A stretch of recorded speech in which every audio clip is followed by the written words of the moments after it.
Good afternoon, everybody, and welcome back to another Last Epoch Dev Stream. As usual, I'm your host, Mike. Hello. How's it going, everybody? How we doing? Hanging out, having a good time? Playing a little Last Epoch? Don't mind if I do. I've played a little bit of my build over the week. Not a ton, but a little bit. We've progressed a bit. We're up to 80 now. A little bit more respectable stats. We have broken into empowered. So you know we're not lagging too far, too slow. Mr. Flibble, thank you very much for the 25 months. It's fantastic. It's great. It's great to have you here. Oh, and that reminds me, we do stream for charity. Boom, right above me. That is our streaming charity that we send the money to from stream. If you have a question for me, I'd be very pleased to answer it. Please put at Last Epoch Game in the question so I know to answer it.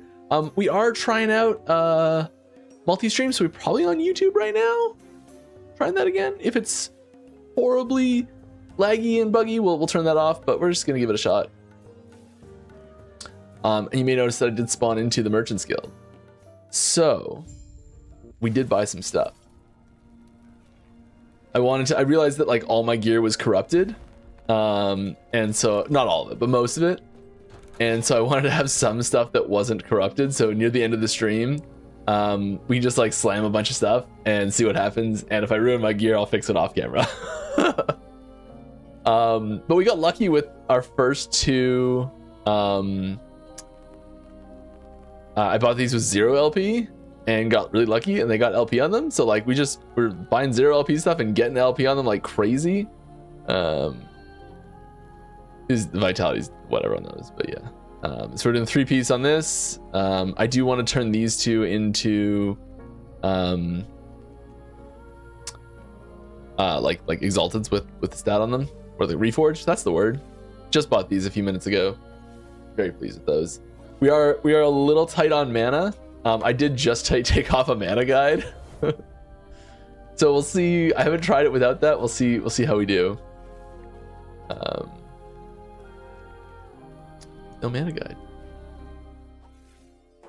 It was really just there because it had a ton of mana regen and that was it.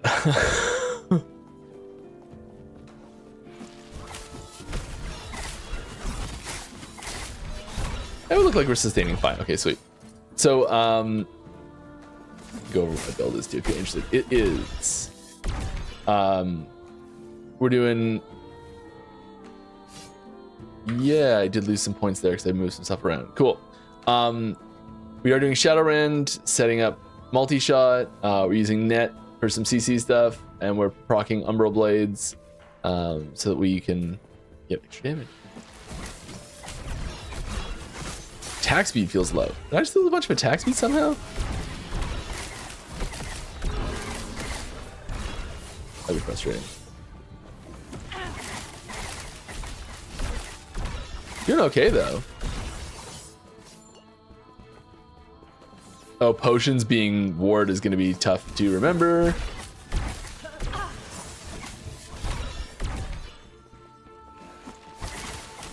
We just put that on. Kind of nice though.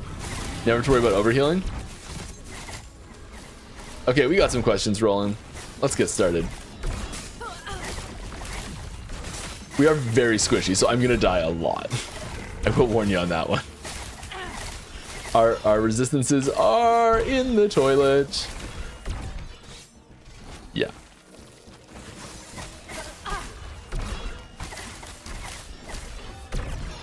My question is about Rogue Shadows. Wonderful. I'm playing a build with Rogue Shadow. Is it intentional for the shadows to have a delay when they copy Shadow Cascade? Yeah, a little bit of a delay is built into that.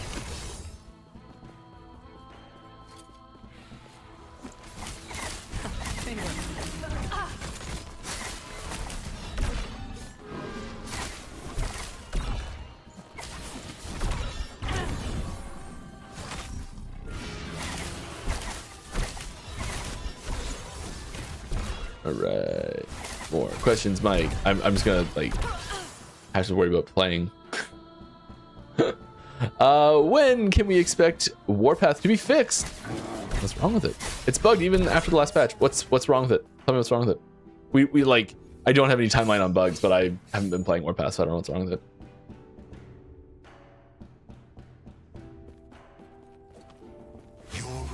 Is Flame Burst a skill triggered by a few skills?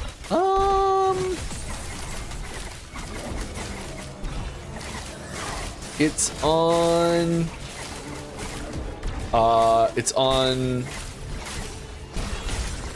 Holy Aura. Are you asking to find out if the okay, I should read the rest of the question.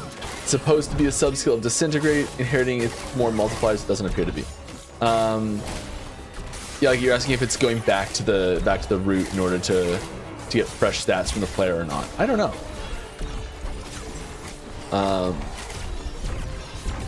There's a lot of multipliers in Disintegrate that are specifically dot damage, and Flame Burst I don't think is a dot, so that might be something that's causing some of the more multipliers not to work.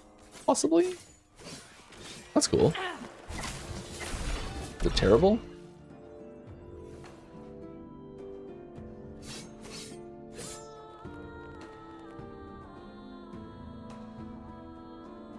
I mean, sure. I guess now we can slam this with impunity and then corrupt it. Sweet. We like that. I think we're stacking this right now. Our passives are also all over the place because I started with one plan and changed and haven't respected them properly, so our passives are really jacked up right now.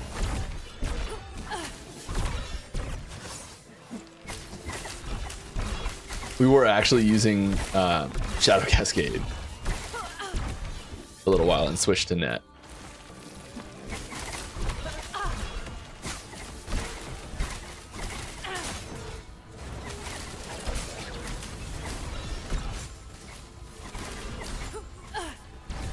I'm also still getting used to all my options for movement and when the cooldowns are, but I love having so many different movement skills. It is great.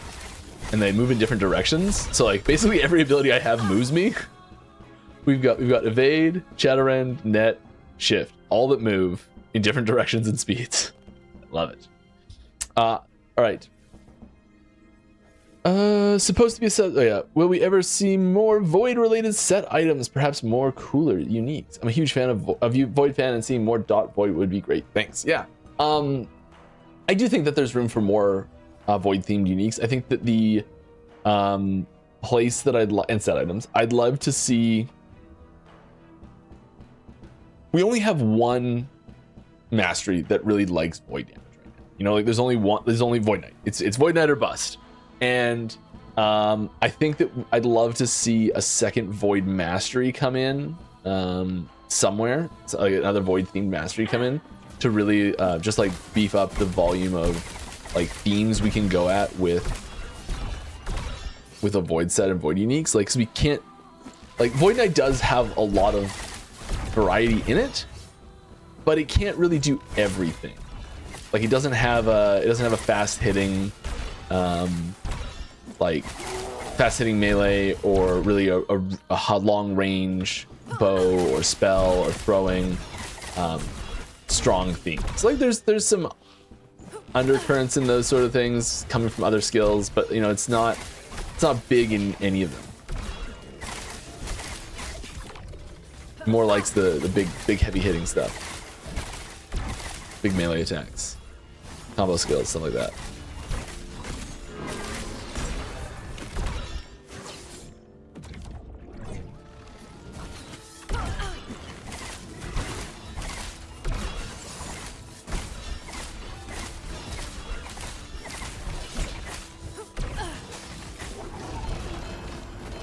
All right. We're doing pretty good here. This is working well. All right. Will entangling roots be touched up in the future? I mean, every skill is gonna get some juice. Will entangling roots be touched up in the future? I wanted to play it for years now as a main DPS, but it's very not great. Yeah, Entangling Roots is an interesting one because it does have it either has really high mana cost or really high cooldown. So having it be like the main DPS like spam is not that having it be like the main DPS skill is really against like the possibilities of what it can be, but it's more the having it be the thing that you're spamming is tricky because it is such a there is a cost there to it. It does have such a high like VFX component to it as well, that like doing that too often, the fact that it does have an immobilize and doing that too often, there's lots of things about it that pull it back from being the sort of thing that you spam and use over and over and over and over again.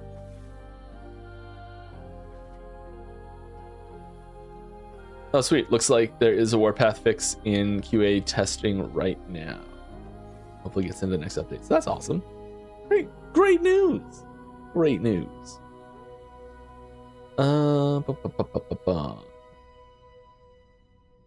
yeah, like I could see a world where Entangling Roots could be a main DPS ability, but it would be like supported by some other setup, like you're spamming skill X and it's not really doing a ton, but it is the fact that you've spammed it like 8 times make the next like Entangling Roots ridiculous or something like that, or the fact that you're using Entangling Roots and then you can do stuff afterwards to those things that are entangled.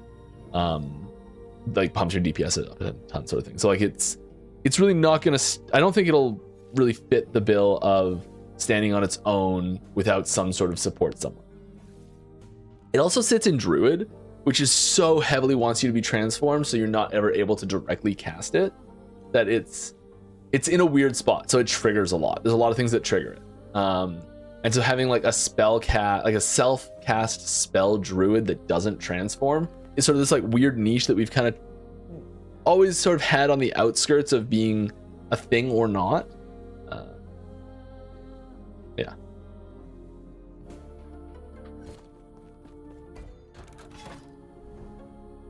All right. I really want to get to, I did beat one. I mean, I had to have beaten to get into a powered one.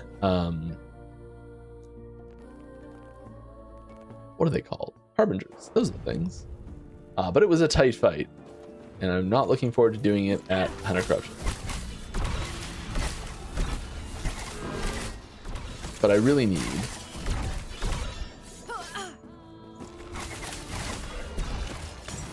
a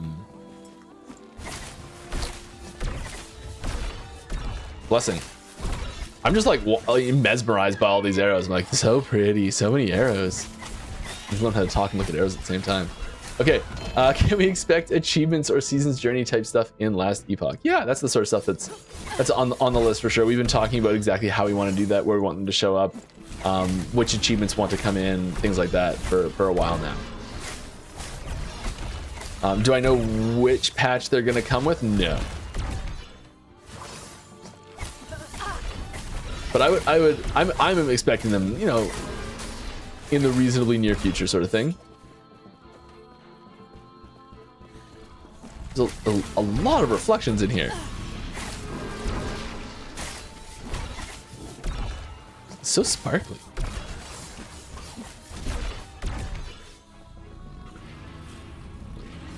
Oh! Look at Question's gonna die.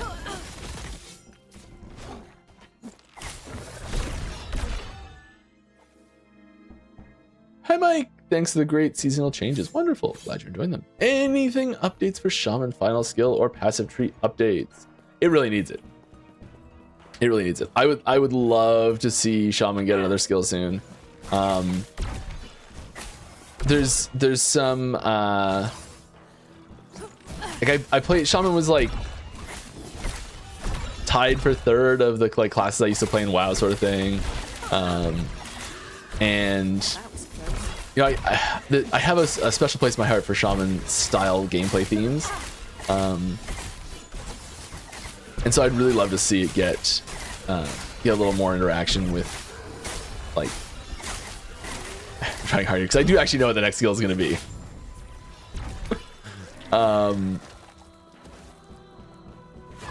But I don't think I'm allowed to talk about what the next skill is eventually going to be, whenever that happens.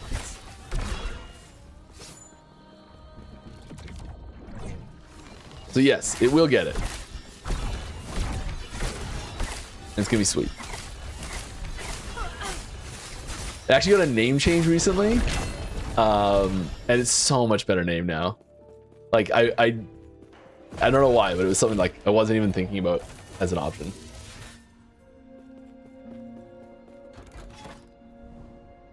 All right, do you want to go for this?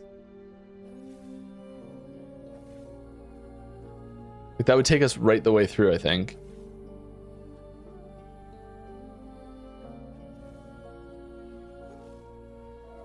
Let's just go for that. Mike, are you guys ever going to fix respec? I feel like it punishes new players who want to try a new skill campaign, and it's not a big deal once you're at empowered monos. It seems like it punishes new players for trying something. Yeah, I've never. So, yeah, short answer is yes. Longer drawn out answer that I'll give you a little backstory maybe. Yeah, we're doing okay. We're still early in the stream. I can ramble a little bit. I think we've been a little too.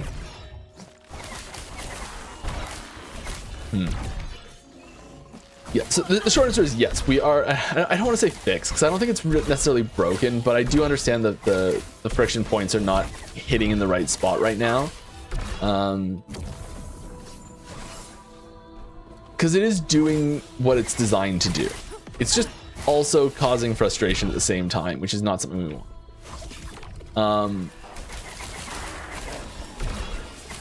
Personally, and I know I say it personally as like a way to explain that this is how the sort of thing that I feel and not the sort of thing that I think is good for the game.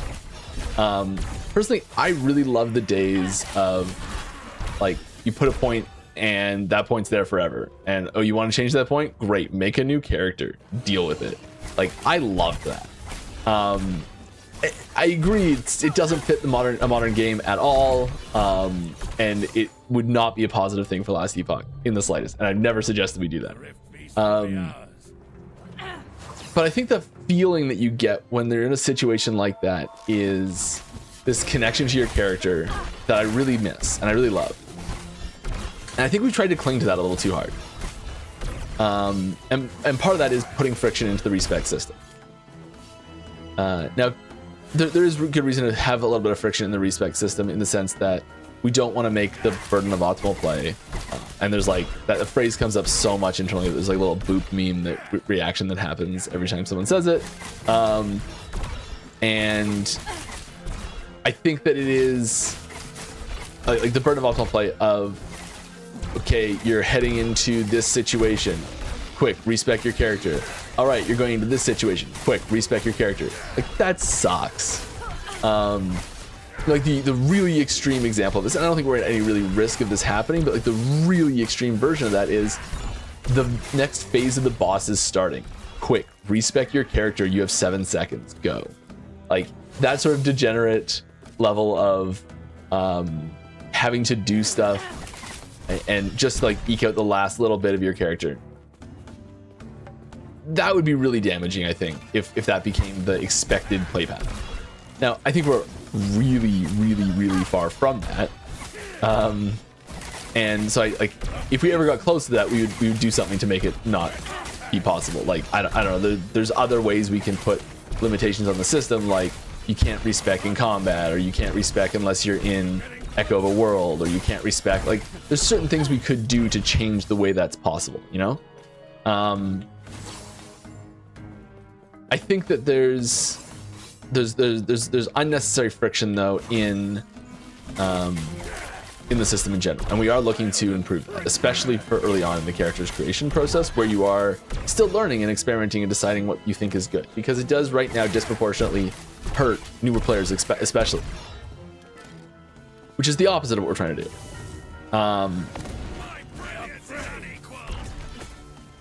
Oh, you are not giving me a lot of indicators, but you're hurting me a lot.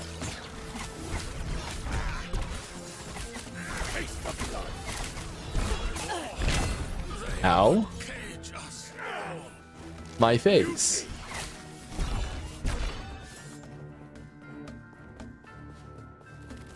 So I think that there's two parts to it. There's the level that your skill sits at when respecking.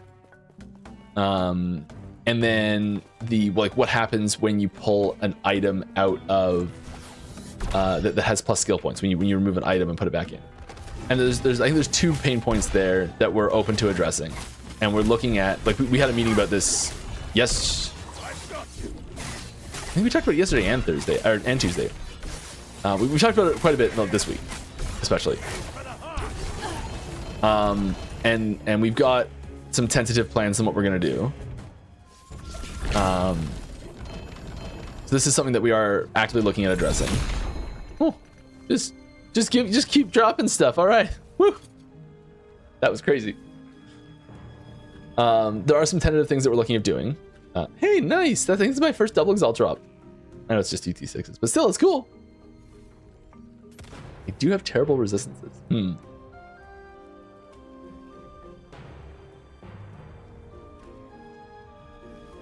The way that the skill tree right now is serialized, that means the way that the information here is saved. So when it's saved, it's just saved as a bunch of like an array of the first node has 1 point in it. The second node has 4 points in it. Like which node is first has it's just a list. And that's all it is. So there's no information in how the data for your save for your skill points is saved.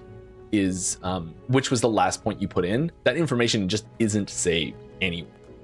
So the game doesn't know. So when you take an item off that has plus skills on it, the game can't say, okay, great, take it out of the last point you put in. It can't do that because it doesn't know. And so that's one of the reasons we've been hesitant to make a big change to that, I think, is because like the system just like you have to change the way the whole thing's saved. Now it's not a huge deal, and we can fix that. And I think that's one of the things I'd like to see us look at. He has watched you die. And then also the level that the skill goes down to while you're respecting. So we were looking at different things. I know I'm rambling a lot about this, but this is a big topic.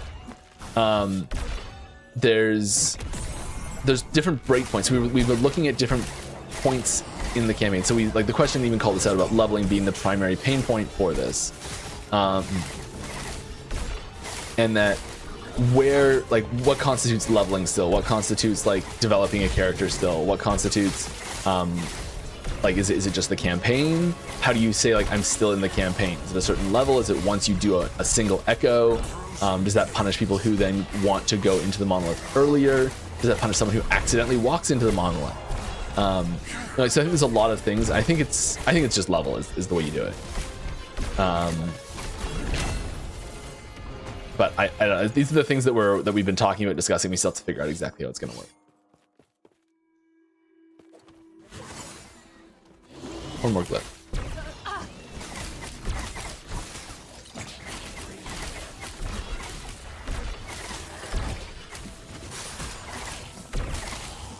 Come on, one more glyph. Come on, I killed a bunch of stuff.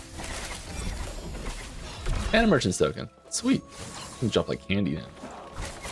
That's definitely a bug. Because they drop like their keys, right? I think they're being lumped in with key drops and they're not supposed to be. That's what I think.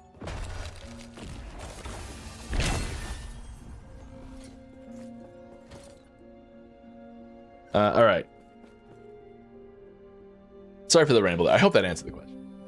Follow up on the above. Would those frictions need to be diminished after patches that change skills or interactions? Oh, so like if we nerf a skill, make it easier to respec that specific skill or something like that? I don't think so. I think especially given the way like where the friction sits right now, and that I don't think we need to really ramp. I don't think there's a reason to really crank up the friction in endgame where something like this would be the most impactful. Yeah, like leveling, you can cut a skill's DPS by 20%, and it doesn't really make that big of a difference in the campaign. But at endgame, it makes a huge difference. So like, and at the endgame, you can make those respecs a lot easier anyway. So I doubt something like that would be really necessary to do. if it became an issue, I could see it being the sort of thing that we might develop, but it would have to be a huge issue, and the scope of the patch we would have to be doing something that we want to avoid anyways. So, yeah. Can you make visiting the Bazaar Observatory transport directly without us needing to click travel on the map, please? Yes, that is technically possible. If you want to see it, head to the suggestions channel on our Discord and drop it in there. But it is technically possible. I know that because I did the map transition script. So hi Mike, are you guys planning any minion? Oh, there's someone covering that. Any minion redesigns regarding the fact that minions, skeletons, totems, etc. die far too easily on high corruption and most boss fights. Your minions die in one hit. Have you thought about swapping minion HP for minion direct damage reduction, minion DR, or simply making them immortal? We've considered a lot of these things.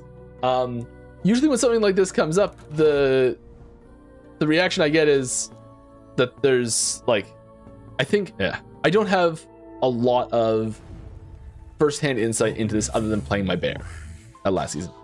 Recent insight. And that thing almost never died. Like, it was basically immortal, except against Uber Ever. Like, that was the first time I think I saw it die, basically ever. And I took no defensive stats for it. Now I know that there's lots of minions that are different, and specifically skeletons in general you call out. Like, necromancer minions are designed to die.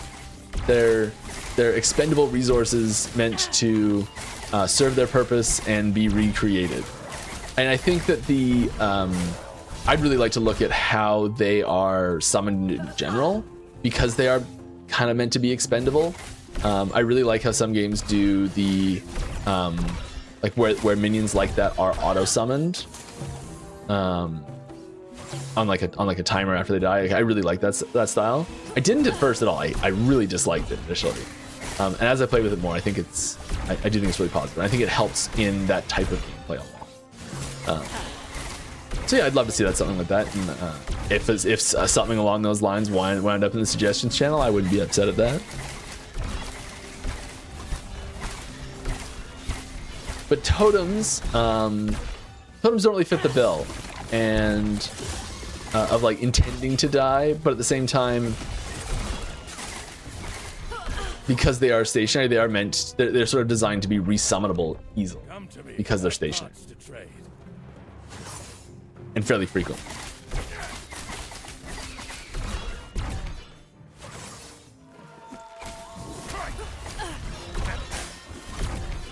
It's one of those things of like the advantage of not needing to get your hands dirty yourself necessarily. Sometimes there's other trade-offs.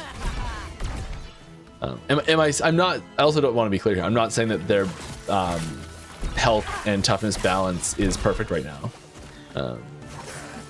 But just that, like, these are some of the things that go into when we're looking at the balance up.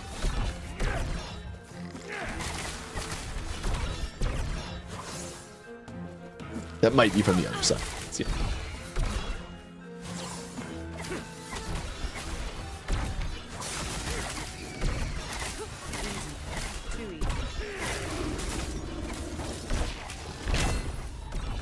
Ooh, what are these?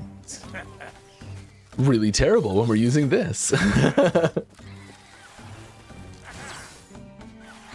Is the purpose of altars to allow you to equip more ailment?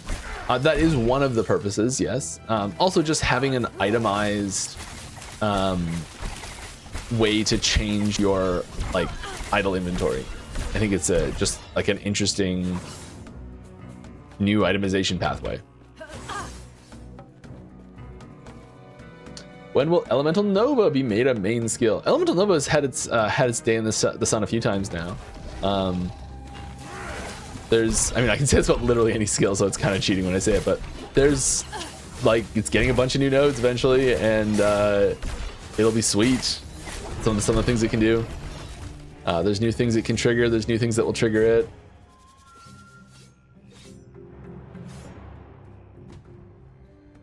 Let's do rage. Yeah, I like that idea. Fine choice. This is tricky because we're gonna go for a T8 chest Reforge, so a T8 affix on this. We're not going to use any of the primordials because we were originally using this, but just like these 3 pieces are great.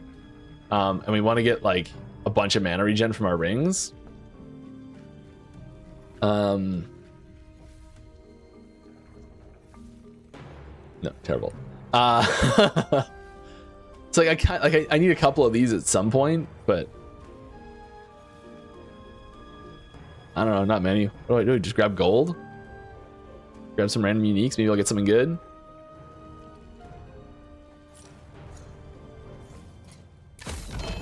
What did we get? Meh. Meh. Meh. Meh. Right. Enough trading. The wilds. None of the disintegrate nodes specify it's more dot damage. Oh.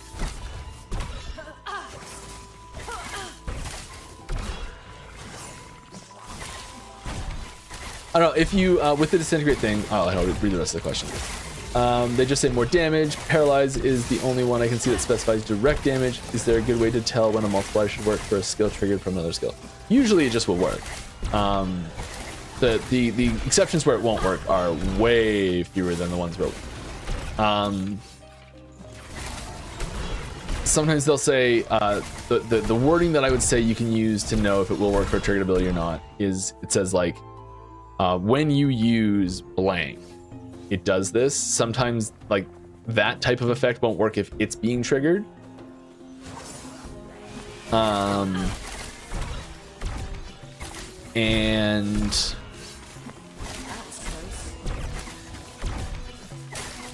yeah, if like the type conflicts, so if it's like more dot damage or more spell damage and it's not a dot or it's not a spell or something. The damage, okay, so disintegrate has, I'm remembering this down here, sorry. Disintegrate has the like damage ramp up over time nodes in it. Those are implemented really weird, and they're not implemented as stats for like for so the way that a skill passes on it's like damaging stats and things like that. I'm trying to describe this without using the word stats. The way it passes on things that it can do to other skills is through a stats system. And stats are things that you see, like basically if it can be an affix, it can generally be a stat. Not always, but generally. Like an affix chart. And so those things get passed down really, really well. And things that modify the spell's damage midway through its functionality almost never get passed down. So in Disintegrate, I don't know if Paralyze is one of these. That's one that specifies direct damage. So some of the nodes you might be thinking of to improve the damage, say like in Disintegrate, it's been a while since I've worked on Disintegrate. Like after 2 seconds, its damage doubles. After 2 seconds, its damage doubles. So there's thresholding nodes where if you can hold it longer, it goes bigger. And those change the specific damage component on Disintegrate. They don't give Disintegrate a new stat because you can't update the stats mid functionality very easily and have it actually take effect, especially when it's doing continuous damage like that. So those nodes won't pass down, and that's sort of a function of Disintegrate being a channeled ability. Okay, if I survive this, I will be shocked. Do I just bail? Is that the smart thing to do here?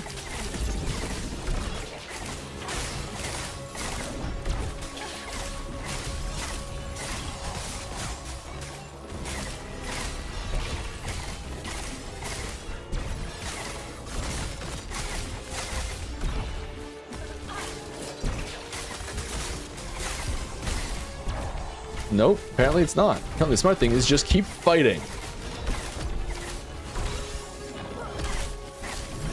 Yes! We can do it. Believe in yourself, kids. Apparently. No, let me pick that staff up. I want it. Cool. Very cool.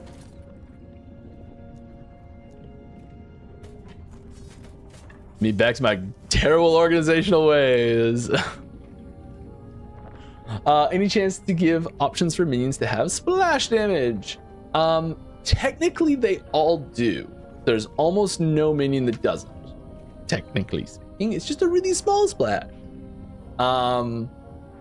There are there's certain effects that we're adding in. So there's a lot of there's effects that came in recently with like uses your minion stats but will apply your skill tree to the ability. So for example, earthquake on bear that I was using last season, things like that. There's new abilities that we're working in with that, like maybe your I don't know, maybe your Sabertooth can use upheaval or something like that, things like that. And like it uses your Sabertooth stats, but it uses your mutator. And so lots of player abilities have more area that they go in. Oh my god, I'm 22 questions behind. I didn't know this was that bad. Thank you for updating that. I will answer faster. Yeah. Hi, first time playing the game. I'm enjoying it so far. Wonderful. I have a newbie question about future updates. Are you guys planning to add new mana mechanics? I feel the mana flat plus regen is bad. I don't know what you mean by new mana mechanics. Like a mana potion? No, but we do have like a way you can give your potion mana on like a belt enchantment sort of thing. Mana is one of the primary means that we dictate or that we gate abilities, and so there's I think there's a lot of temptation for nodes that say do more damage, pay more mana, and those are really easy to just take, and you're just like, great, I'm gonna take that, I'm gonna take all of those, and suddenly you just can't sustain the amount of mana you can push through. And so I think we do give players maybe there's too many of those options, I don't know. But like that's part of like an overall build crafting perspective, that at least the way we see it is that picking the right amount of mana sustain, the right amount of mana cost of your things, and like not fighting off too much mana than you can generate is a big part of that process.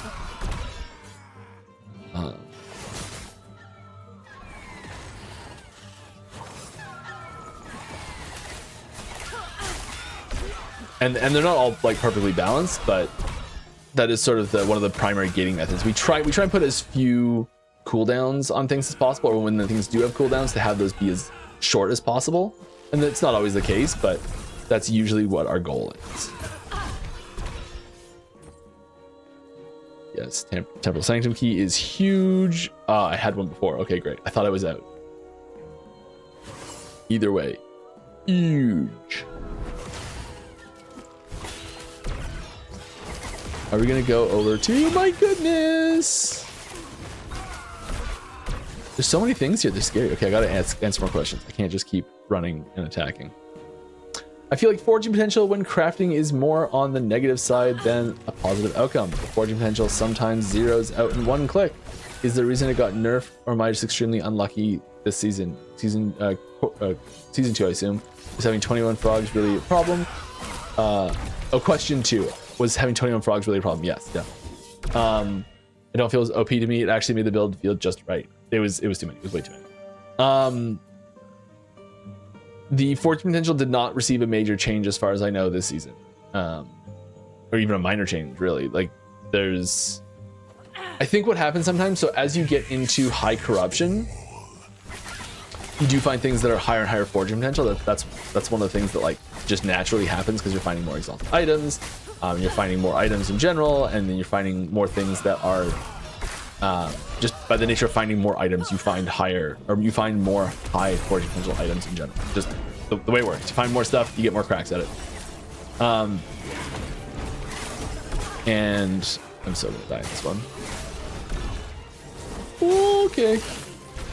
Yeah, this feels spicy.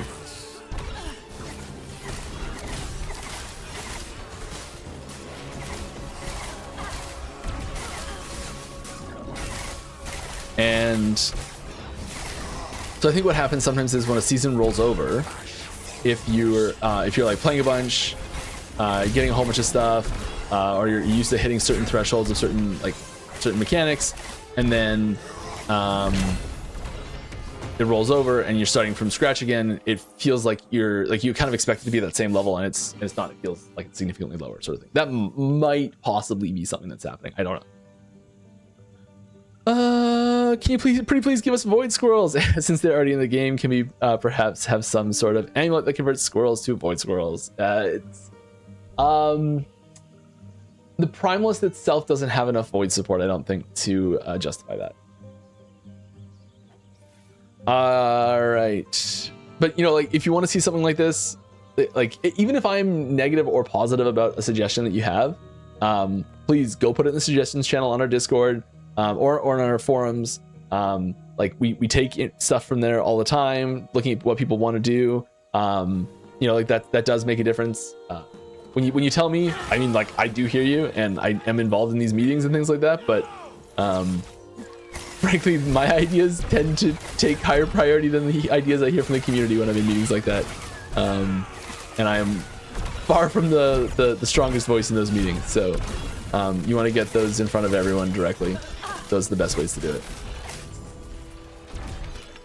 All right. What's up, Mike? Yo, how's it going? Hope you're doing great. I am doing great. Thank you.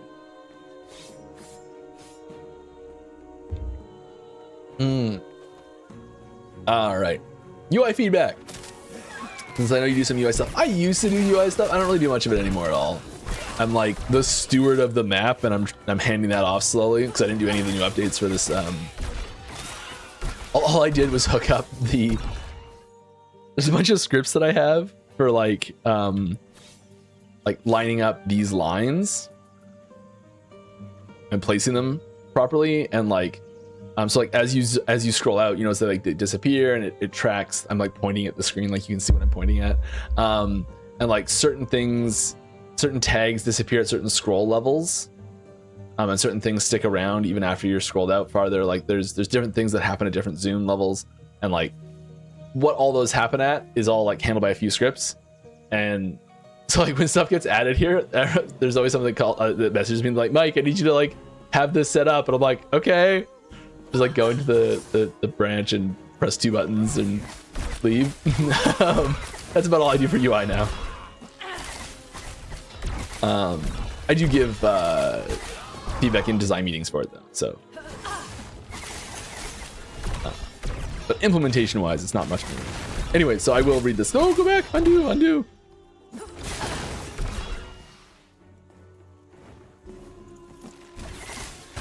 Thank you. All right. Can we have an option to disable the game stopping you from moving when you open a passive tree or skill UI? Right now, your character can die while specking points, and you can't move by clicking the edges like before. Yeah, so I saw this, and I'm like, that is my initial reaction was, oh my god, that's so bold to be trying to use a full screen panel in the middle of combat. Like, what? No, close the panel. Do that like in between. Do that in between echoes, sort of thing. Like that does not need to happen. I guess like it happens in the campaign as you're going, but like I don't know. That was my gut reaction to it. And I understand like people who are like really experienced players and they're going fast and they want to just like keep moving, and they're like, okay, I can set this move command, and I know I can open my panel and assign it, and by the time I'm done. Doing this, I can close it, and my character's kept moving, and I haven't lost any time. And like you're trying to really min-max the movement, and it's great. So I can see, I do understand, I do appreciate that there are situations where it is useful.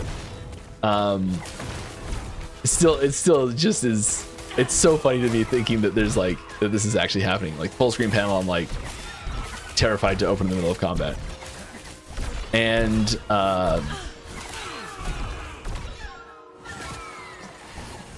So yeah, the option is like, okay, put it in settings, make another thing in settings. And we were just having this conversation about something else that we were debating on having or not.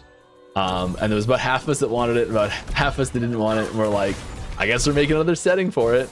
And like the settings panel needs a rework, because it is just so much. Like this gameplay tab, there's so much stuff here, and it is getting a rework.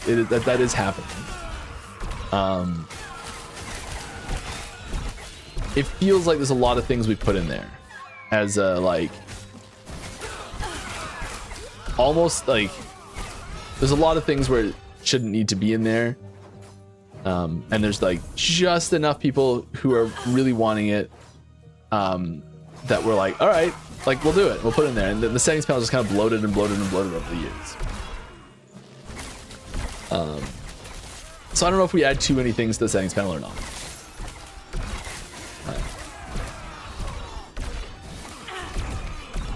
That was my reaction to the whole situation. But as usual, if you want it, suggestions channel.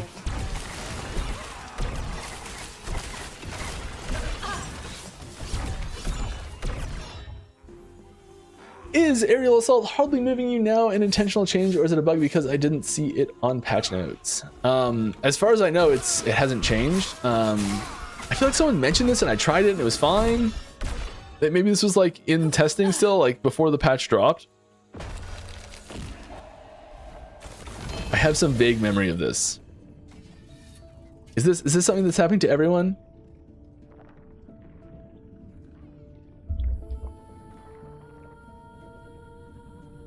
Or is this like possibly like a gamepad targeting issue, or a specific like a node that's taken in or something like is the base version of it? Aerial assault. Is the aerial assault distance dramatically nerfed for everyone, or is this a possibly some conflict with some other node issue? I'm just curious. Please, like, you see someone like that? Boom, F8, make a bug report. Aerial assault, no move much. Why though? Good. Don't actually type that. Any idea when all the old NPCs get a visual rework? Yeah.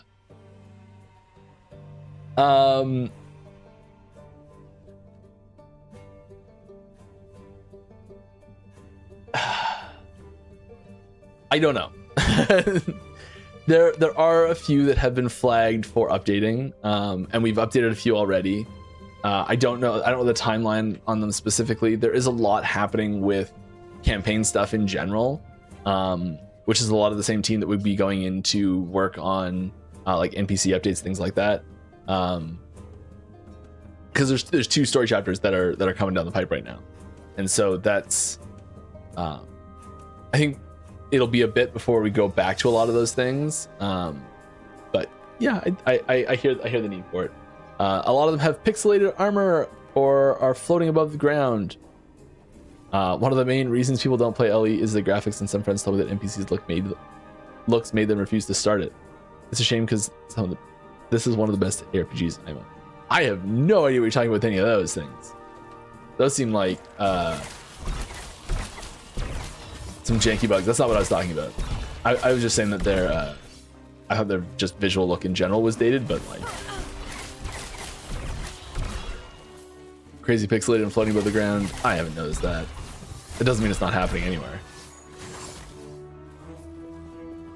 How do you balance adding new mechanics in leagues? Will there be a point where the game will become too overwhelming for a new player? Yeah, definitely. This is a concern we've had for a while. I think we are getting very close to needing to cycle things out to add new things. I think we are, and this is Mike's personal feelings on it, not necessarily reality. I think we are somewhere within 1 to 4 mechanics away from needing to do that. I don't know what that number is.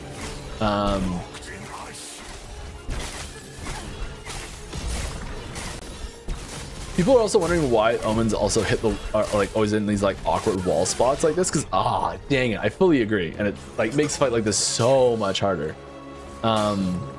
It's because they use the same oh, that sucks actually. That was really dumb. I shouldn't have even tried that.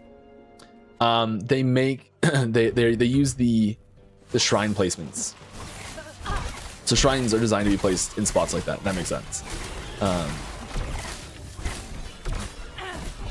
But they unfortunately use the same placement system.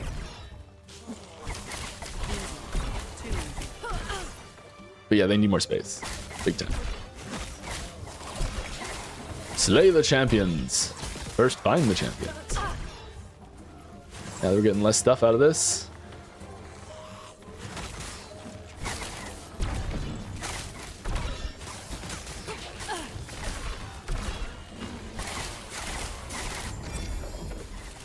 Merchant again. All right. We're there. Are we ready? I don't think we're ready. We might be ready. Yeah, I think we're somewhere between 1 and 4 mechanics away from having like a full number of mechanics. I don't know where the line is. I think it depends on what those mechanics are. So like if you count, it also depends what you count. So like, do you count exiled mages on the same tier as like the Weaver system? No, not really. That's why it's such a wide range of mechanics that are sort of like left to do.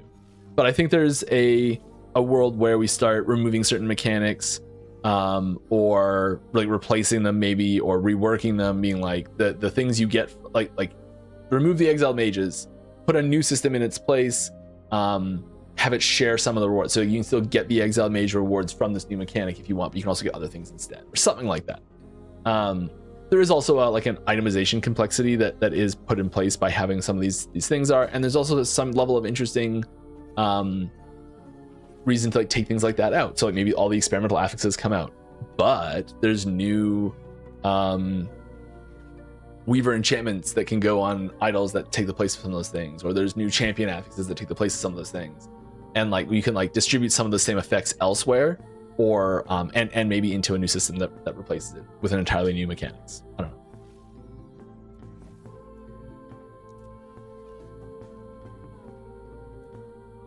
Like I just want I do need to fight the Harbingers at some point. I think I might die to it. That's fine, let's try. No guts, no glory, right?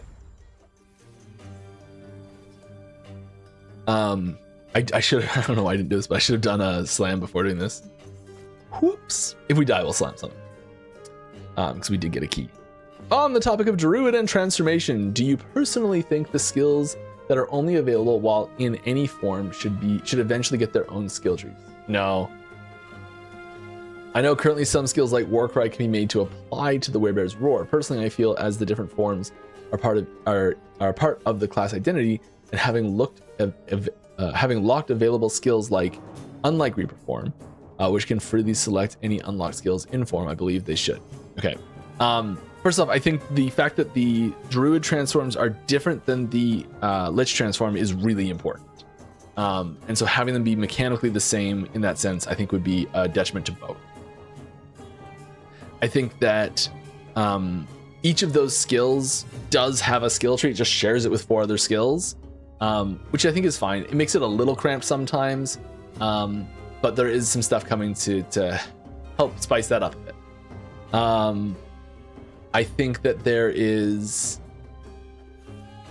enough skills that synergize so heavily and can lend their trees to it so well, like with Serpent Strike going on to Armblade Slashes, and Swipe going on to Werebear Swipe, and Warcry going on to Werebear Roar, things like that. And I think one of the things we need to do is have more things be able to do that, have more abilities be able to map onto those directly one-to-one, and that might come in the form of adding new base skills to the Druid in general, and also just having new triggered abilities and things like that. Those are all things we're looking at. Hi, in this I'm getting farther behind. Oh my goodness. Hi, in this season, Weaver restrictions Weaver resistances affixes on 2x1 idols are less than non-Weaver resistance affixes, unlike last season. Is that intended? Yes, I think. I mean, like a change like that would have to be intentional. There's no way that happened by accident. Are there any future plans to add more online character slots for those of us who love alts and also want to keep our top characters from past seasons? Yeah, I could have sworn that there was like a thing we're supposed to like double them, and like there was a huge thing about this, and I'm surprised it didn't happen. I haven't been paying attention to it. I assumed it had. Why are there health leech affixes but no mana leech affixes? I mean, were you here earlier when I was talking about how we deal with mana? That's why. Mana is the way we gate skill frequency, and having mana leech kind of just, it would have to be like the range on a mana leech affix to have it be functional is like and have it fit in the game is like 0.001% to 0.002% is T7, and it can only trigger once a second. You know, like not quite that bad, but basically, yeah, that's what it would have to be. And an affix like that just doesn't fit. So we generally having individual mechanics that cause restoration to mana is, I think, something that we find more interesting, that you can like be more intentional about. And just being able to slap a single affix on to be like, I can spam anything is not the type of itemization we're looking for. Do you think that the nerf of imprints was do you think that nerf imprints are a mistake? I don't read the whole question. This is probably just a scathing review of the imprint system here. We'll read it out loud anyways. It's almost impossible to craft strong equipment now. Okay. Thanks to crafting, players stayed in the game and played into late game. Video games are an entertainment industry. Without progression in equipment, that is the motivation to play, and there will be problems with player retention, ? And will there be problems with player retention? I think the primary reason why it is such a hot button issue for a lot of players right now is because they were having so much over benefit from it last season. I think it was something we should have nerfed very quickly last season, or even just did like a mid-season mini nerf to it so that it was less expectations for it to be so brokenly overpowered last season. And I do mean that legitimately. I think it was broken overpowered last season. And I think that there's a possibility that we like, I don't want to say whether or not we pulled it back too much. There's always a possibility that the nerfs or buffs that we make are mistakes. Like they're too strong one way or the other. That's always a possibility. And I think that, like, I see a lot of posts about this right now, and a lot of the times I see in the post, like, it's almost impossible to get a T7, T6 item now, and I'm like, good. That was never supposed to be an expectation. At the same time, I think that because players do have that expectation, we kind of now have a responsibility to meet players at least partway on that expectation. So we created the problem in the sense that we gave players that expectation, and so having the world where that is the expectation, I said expectation like a bajillion times here. Maybe we should have been more careful on how we approached it. I don't know.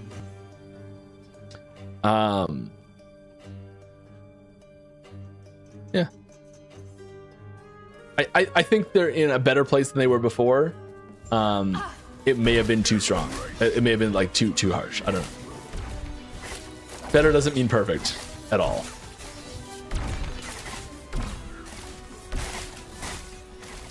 Let's do this boss fight.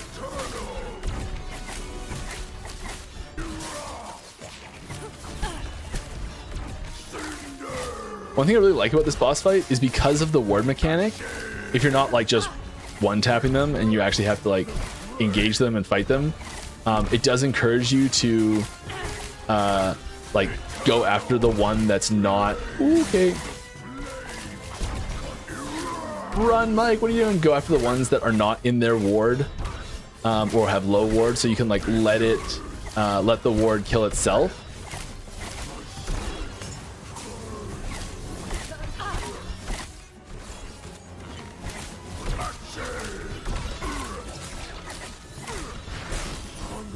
Nice. All right, not out of the woods yet.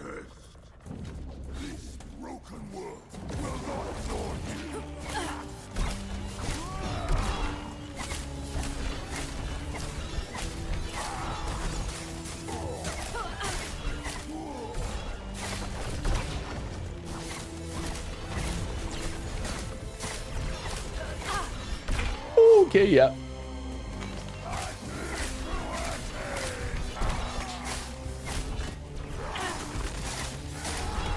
Oh, ow.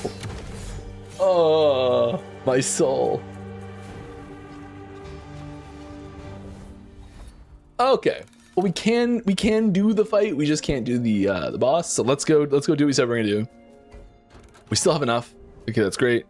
We're gonna do a slam. So we have 68, 64, 64, 65, I think it's tier 2. Do we have a bow? Scratching. That's not bad. Oh yeah, this is the bow you want to do. Okay, I did have this prepped. I knew I was doing something here. Let's go. The bow's 65 is tier 2, I think.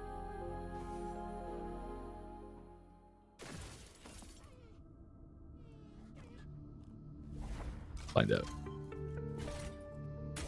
Tell us. 65. Great. Bow is 64. Wonderful. Let's go. We can do this.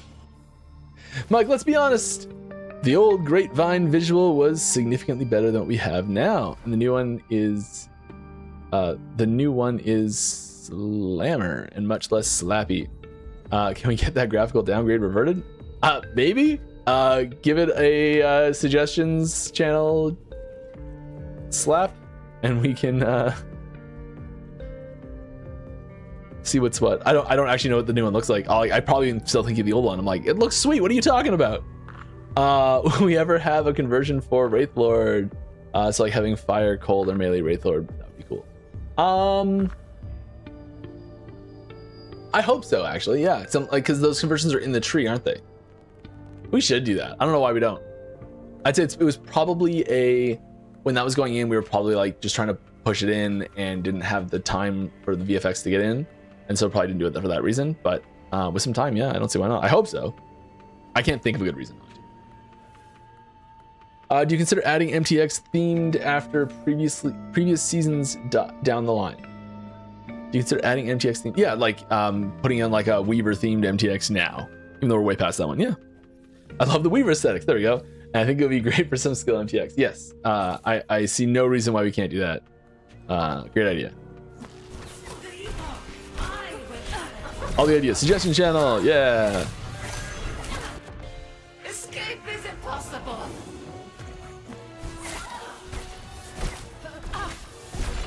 Okay.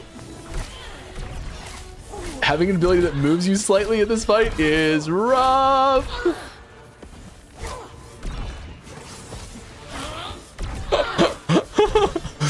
Oh, what am I doing here? This is painful. Escape is impossible.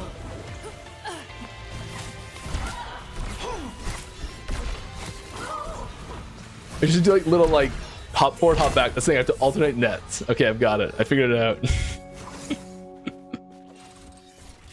All right, what are we doing? Let's grab a bow. We do have 2 of these actually, don't we? Let's slam this one. It's better. Yeah, better. Here we go. Just T6. That's okay. We're still noobs. Should we just go right for a slam? Just don't even look back. What do you think?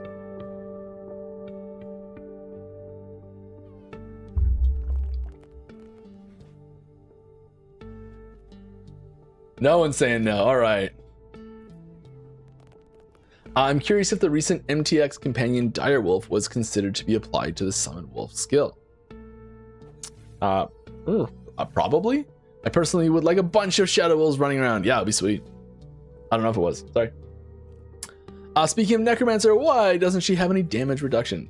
I mean, she has things of like she does, because you can have your minions take damage for you, and it's DR. Unless that's something that's not in the game yet, but I was I just copied that code for another similar function somewhere else. So it's either in or coming. Hello, Mike and team. Will it be possible to have redoable side quests for in-game for extra rewards? Like do 3 bosses, get 10 random affixes, or beat 5 times the Abbey and get 10 more havocs. I mean, that's kind of what prophecies are right now. That's basically prophecies. Yeah, like that's you're describing the COF system. Is that leaks? Uh-oh.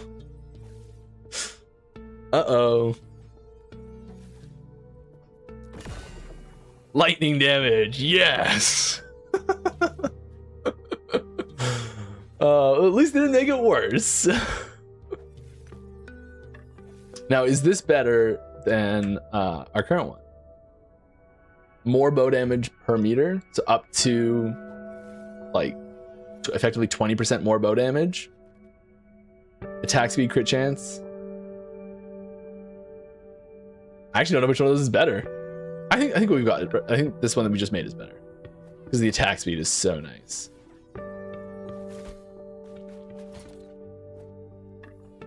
That is a sweet find that we found off of the. Oh, it's a T7. That's why.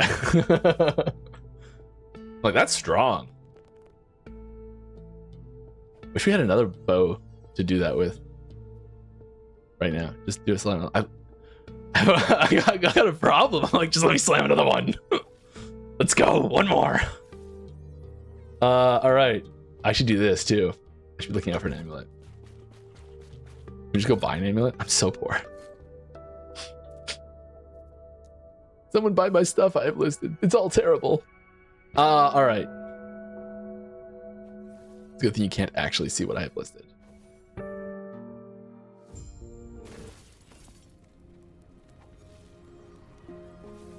What are the plans for shaping the next season's meta? Oh, that's a big question.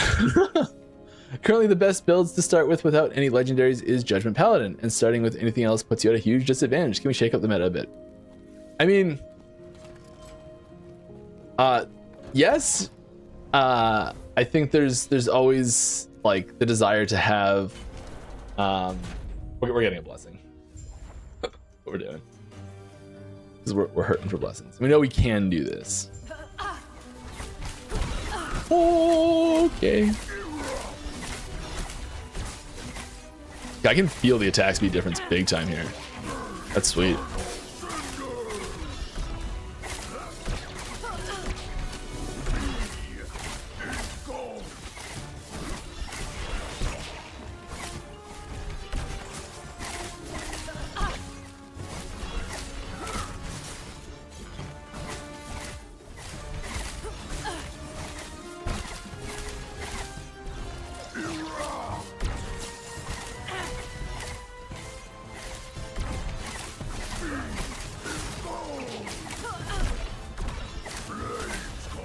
Yeah, like shaking up the meta is always intended.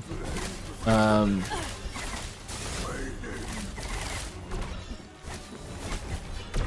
think we look at the general case with more scrutiny than the absolute best possible case. All right, dodge rating. Dodge rating is huge for us. Yeah, definitely dodge rating. Big fan of dodge rating right now.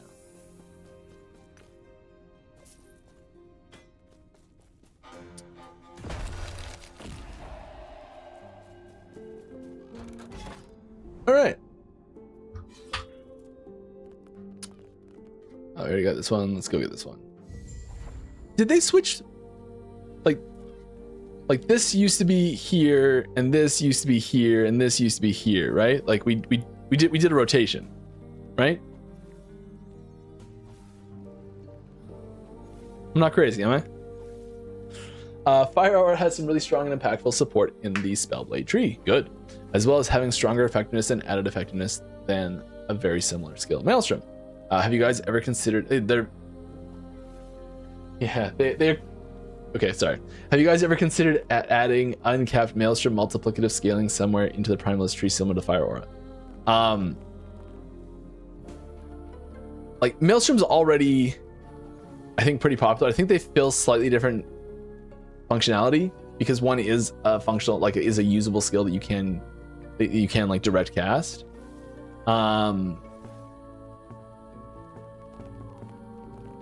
know, like where it's so hard to answer questions like, have you guys ever considered? Yes.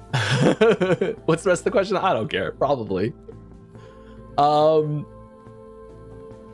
would. I think in general, I think that if we're looking at two skills that are similar and we're like, hey, one of them does this thing and this one's kind of similar already, that thing that this does is less likely to be added to this one because this one already does it and it's similar. And we try to keep things distinct from each other, just in general. All right, like the old Umbra Blades Bladestorm. Are there any skills in the game that players almost always change the default behavior of the skill? For example, movement, damage conversion, functional. If so, why not include that functionality into the base skill and build around it? I don't know if any others are quite as extreme an example as what Bladestorm was.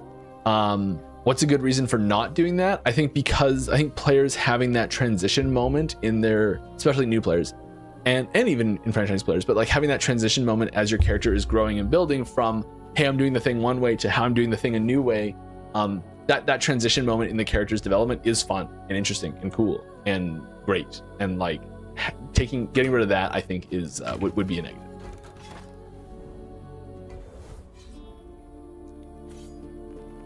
Hey Mike, hope all is good considering how dot damage is sometimes completely out of control and how having a cleanse at higher corruption is pretty much mandatory.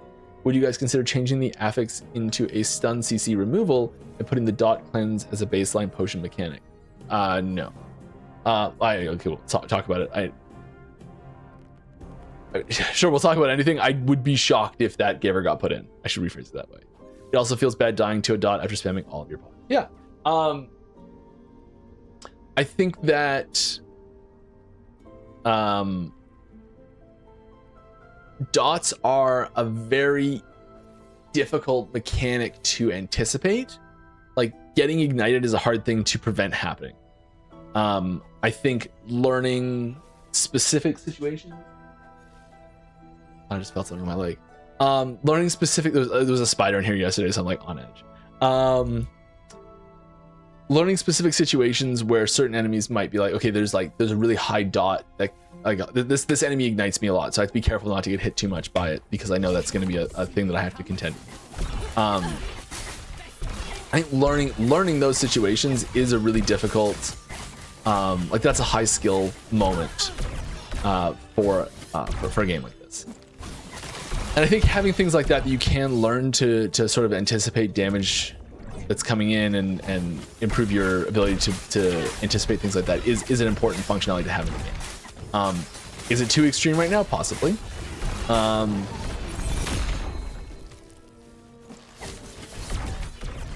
think that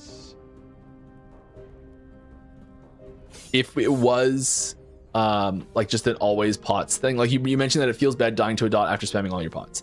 I think if pots always had that, we would be like, well, you can always cleanse your stuff, so we'll just add more of it. And I think you'd be in those situations more frequently, actually. I think that would make the issue that you're I think that make the underlying feedback, the suggestions coming from would make it worse. And I think we have ways to make your potions get rid of CC, don't we? Pretty sure that's in the game already, isn't it?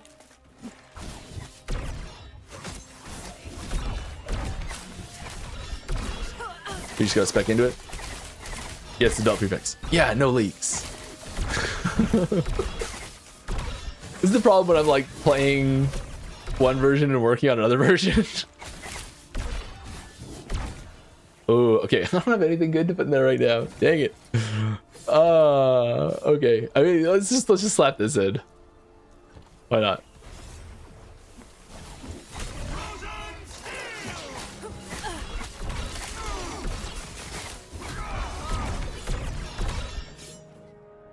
Okay, Mike, when are you adding one-handed spears for a rogue? Not on the list, any list I've seen.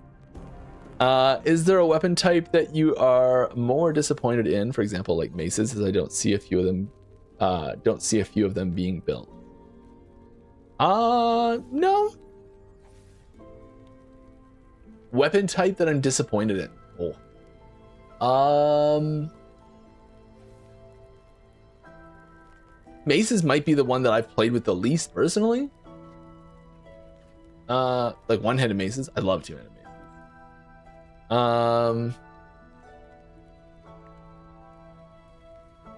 Not really been huge on daggers either.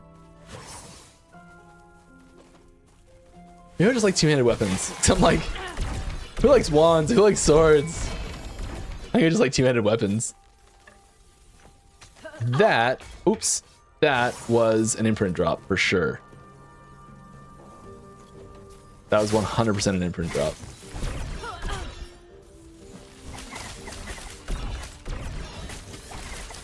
Because that's what I've imprinted right now.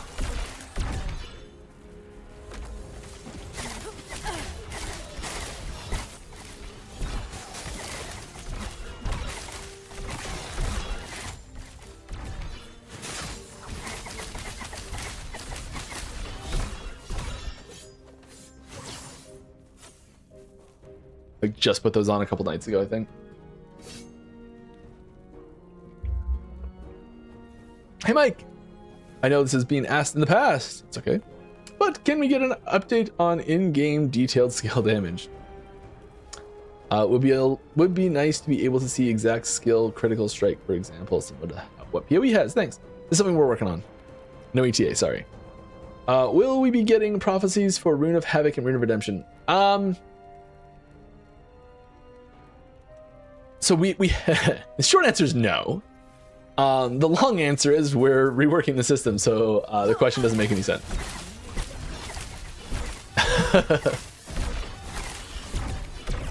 Or won't make any sense.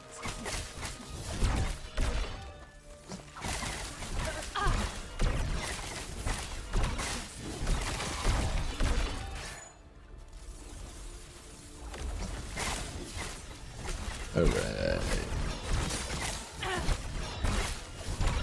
I think one of the important things to realize when you're like, one of the reasons, if we're talking about why it doesn't, I mean, there's a weapon type that I completely forgot existed, Scepter.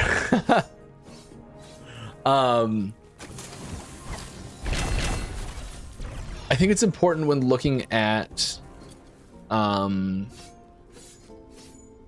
why Rune of Havoc and Rune of Redemption don't exist in a prophecy system right now, specifically. Like they do in general, like you can get them as part of a broad rune drop, I'm pretty sure, but not as a specific one, I think. Correct me if I'm wrong on that. But I think one of the key reasons why it's like that is you can't buy or sell Rune of Havoc or Redemption at the Merchant's Guild either.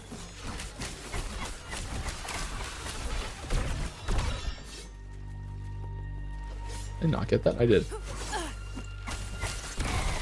Hey Mike, are there plans to add separate weaver trees specifically for echo mechanics like mages and beasts?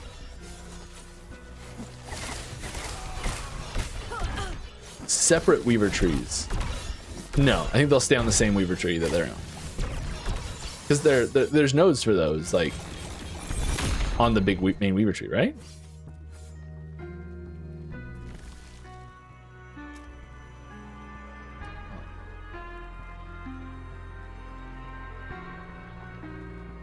Yeah.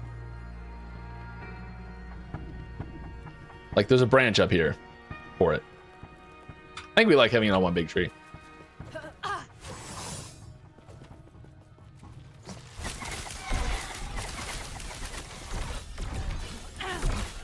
I think having it on, okay, so I think here, let's talk about why it's on one tree instead of having it be part of another tree. Oh, we're running out of question ratio, dang it. Having it be on one tree versus having it be its own tree, it asks two different questions.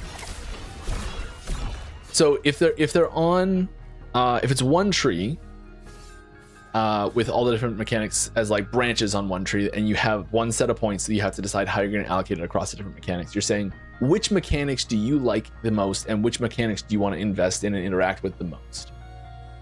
If we have it be a bunch of distinct trees with distinct points that you can have, like that you always have 10 points to put into some number of exiled mage nodes, and you always have 10 points to put into some number of beast nodes, and you always have 10 points to put into some number of nemesis nodes or whatever, you know, and like then that says how do you want to interact with each system individually, but we're going to tell you which systems you want to interact with, like the frequency at which you want to interact with those systems and which systems you want to focus on. You can't, because you're going to need to interact with all of them.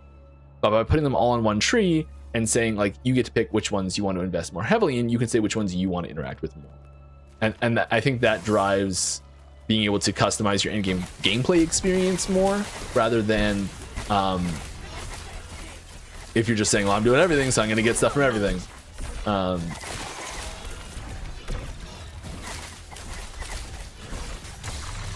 Which if you like everything, I can see why what I just said makes kind of no sense.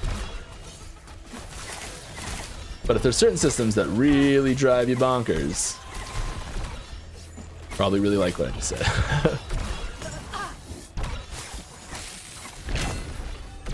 That guy was not interested in dying. Yeah, give me that lizard. So this is the thing, is I know in my Weaver tree I'm already down to lizard nodes because I love lizards. I think they're fun, they're cute, they're wonderful. Is item locking coming anytime soon? Sometimes stash lags and suddenly your gear has vanished, either into the stash accident or accidentally dropped, especially when doing crafts. I think that this is I made a comment on Reddit recently that got some mixed responses. I want to be clear, nothing's set in stone yet. I'm doing this, but I think I said something along the lines, because it was this question came up of like, oh, I switched my gear up by mistake and didn't realize it, and then I moved into my thing and I shattered my gear or something like that, and like, why can't we lock our gear, sort of thing. And we were talking about, because I agree this is a problem, and we've been talking about this in a game design meeting recently, and we were looking at different ways we could solve this problem, because the problem is the root of the problem is accidentally changing out your gear, and you know, like not like having it do something you didn't mean to do, and maybe like losing your gear or just like going into combat with the wrong gear on, sort of thing. And so we're looking at different ways to solve that problem. And I mean, one way to solve that problem is, yes, adding in like a lock system so you like can't unequip certain pieces of gear. Another way to solve that problem is just to remove the ability to do this. Just be like, you just can't right click to a quick equip anymore. Just like, if you want to change your gear out, do that. Make that be the only way. That was one option we considered, and we haven't set anything in stone yet. So like, if you think that's a good idea, or you think that's a terrible idea, go to the suggestions or feedback channels and let us know. Or if you think you have a better solution, go let us know, because this is something we're looking at.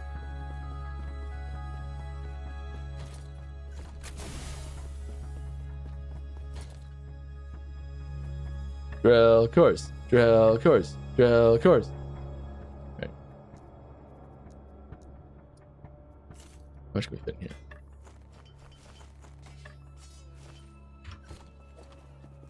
Oh, I should. Do I have any set aside that I can enchant? Not really.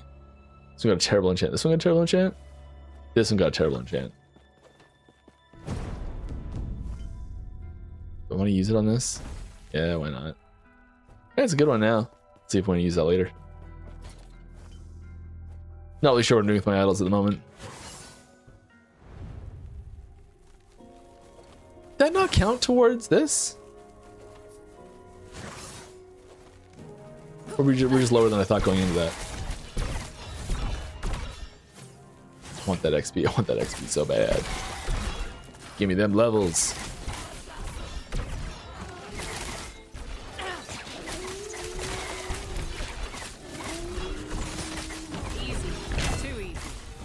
Pillar of Skulls. How much gold do we have? We might be able to go buy something. We might be able to go buy... oh no, I have a quiver. It's just I couldn't beat the boss, right? We might be able to buy an amulet. I think I want crit on that amulet.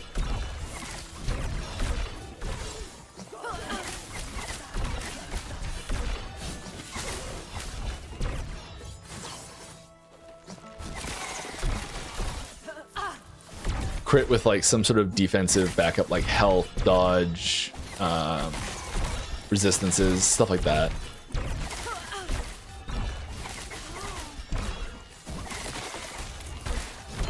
Ooh, piece of candy.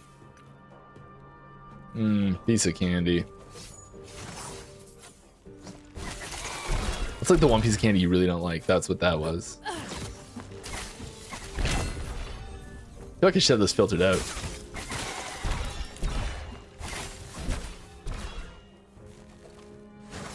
Did we get there? Is that full? Looks highlighted. There's like two little pixels at the end of that bar that aren't filled in. Oh, that bothers me. There we go. That's definitely at the end, but I think it was already enabled. It's like it triggers before it gets to the end. That's... Grumble, grumble, grumble. All right. Do I have passive points that I didn't apply? No, I did. Okay. Like, I think I can take these out, but my movement speed is so hurting. I think those are all I want there. This can come out because I don't use this at all. I think I want more points in this. I'll finish that out. I think I want to take these down, maybe. Not sure. I think I want more. I think I want this. I'm not sure if it works though. How do you feel about how fast the mechanics in the game age? Like Exile Mages already feel crazy old / outdated, and it's not really that old.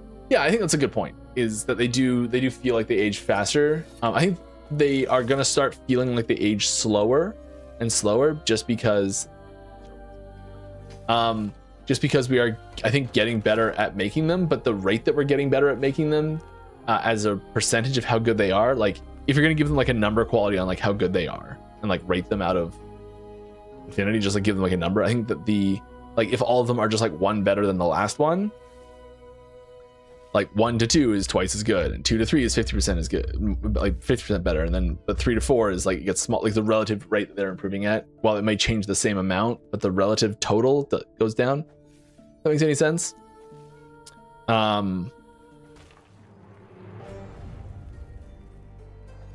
So I think they'll start to age more gracefully as we go on. Do you think we will ever be able to have experimental mage affixes on a Weaver valid base type? Valid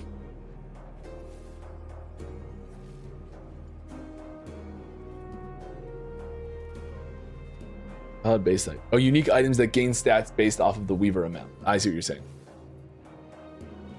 Probably not. But I mean, ever's a long time, so maybe.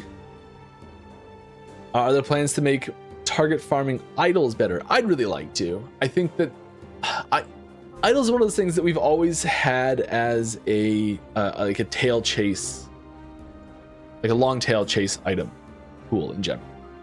And I think it's starting to feel weird that they are disproportionately long. Like I think this is partially due to how I think this is like the imprint problem extended, actually. I didn't even think about this until right now, is that it was a lot easier to get the left side of your paper doll to like an 8 out of 10 than it is the right side. And so I think you get like your equipment to like an 8 out of 10, and then you'd get your idol, but your idols at the same time would be like a 4 out of 10, and it would feel kind of disproportionate. And that was kind of intentional, but maybe the gap was a little too big.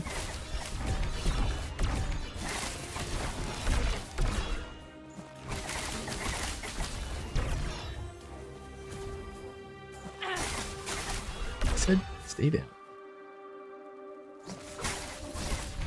You see what happened to your friends? I'm trying to read a question here.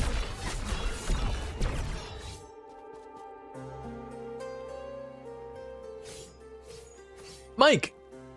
That's me. Hi. Would you consider a mechanic to unlegendary items in the future? I mean, we kind of just did. Sorry. I understand that the intention here is so that you could take an item that was like nemesis to a thing you didn't like, and bring it back. I think if we hypothetically did, I'd be really cautious about doing something like that, personally. I think having too much of a like craft on this one piece of gear forever is a risk. And having a point where you can look at an item and say that item's done, and that item is going to be what that item is as it is in its current form until it gets thrown away, you know, like that's what it is. Done. And I think having items that hit points like that is good. I think that the and if hypothetically we were going to say, hey, let's allow this to happen where you can take legendary affixes off of, like if we're going to look at like this one here, it's not corrupted, being like, okay, well, let's like, is there a way we can take this vitality off of this and keep crafting on? I think that the way that looks like is it's not that it goes to 1 LP, is it goes to 0 LP sort of thing. I think that would be, if I was hypothetically going to be trying to pitch this, that's what I'd be trying to pitch. Or not, but if I was, that's.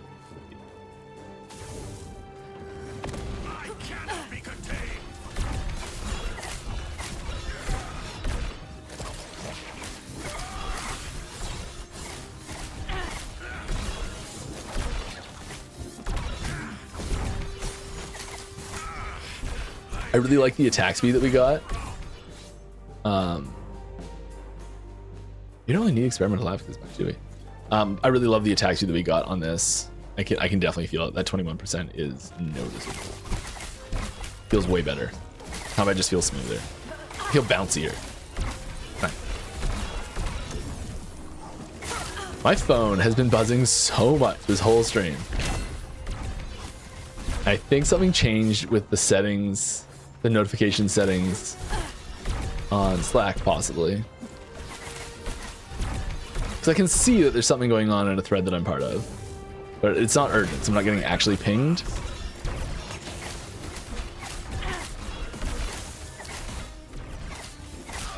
But I think my phone's getting the notifications. It's really frustrating. Let's slay some more monsters and get some stuff. Oh my god, I'm an idiot.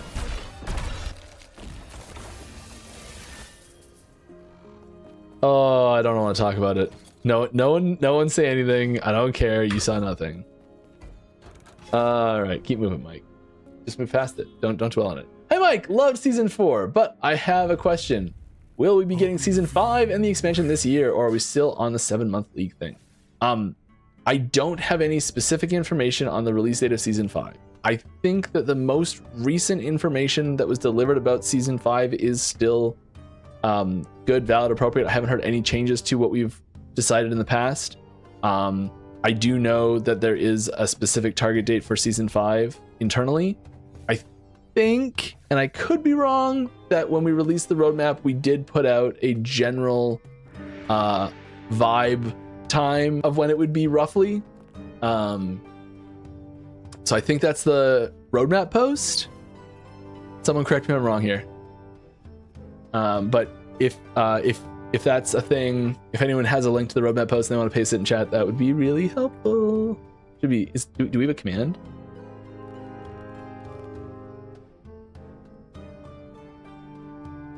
No, not a command. Roadmap should be a command. There it is. No new details.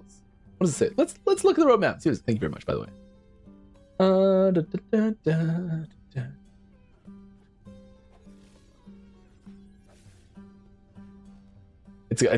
not gonna read through this whole thing. Sorry, I shouldn't have started looking. Now I just want to see what it is. I feel like I saw in this post it mentioned like a year that it was happening and sort of thing. Like it said which year. I don't remember.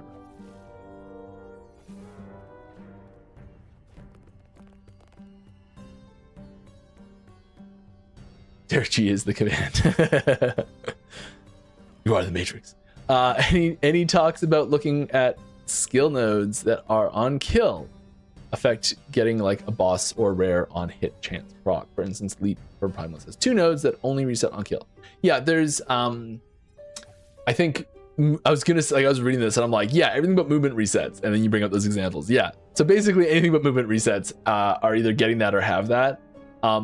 Pretty well, because we've done a lot of these nodes coming up here recently in design, like a lot of them, and I pretty well all of them have the if they say on kill or on boss slash rare hit, like that's the general standard going forward. I know we've changed a lot of the old ones as well. I don't have a list of ones that aren't changed yet that are also not changing, or ones that aren't changed yet that are changing, but Yeah, if you see one like that, like drop it in the suggestions channel. Those are good targets. I would say movement, like traversal skill resets are very unlikely to be approved for something like that.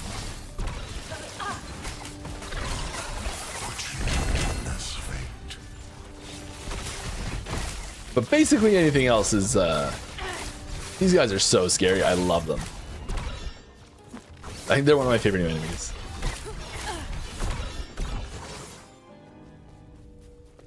Let's go for a journey. Could we use the Nemesis egg to empower exalted items, please? This is an interesting one. This is a really interesting one. I think that the potential for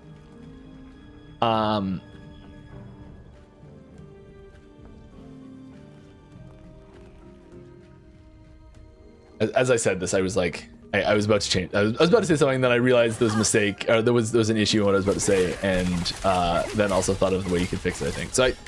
I think the way this would look. I'm not on board with this. I don't think this is a good idea. However, if I was going to pitch this to someone, this is what I would say. I would have it make the changes. I would have it use the forging potential on the item to make the changes. So if you put, it would require forging potential to put into the slot in the first place. And I think it like would need to, it would not be able to add forging potential, but it would use, and it may not use all the forging potential on the item, but it would need to use forging potential on the item in order to make changes. So it has to, so it'd be like you put an exalted in, maybe it's at 40 forging potential, maybe it comes out with 20 left and a bunch of changes.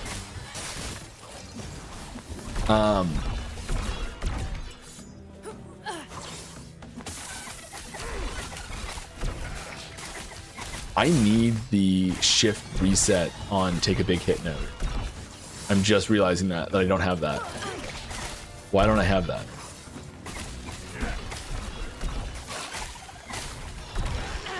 Because shift is essentially my like, oh crap, I got hit potion button.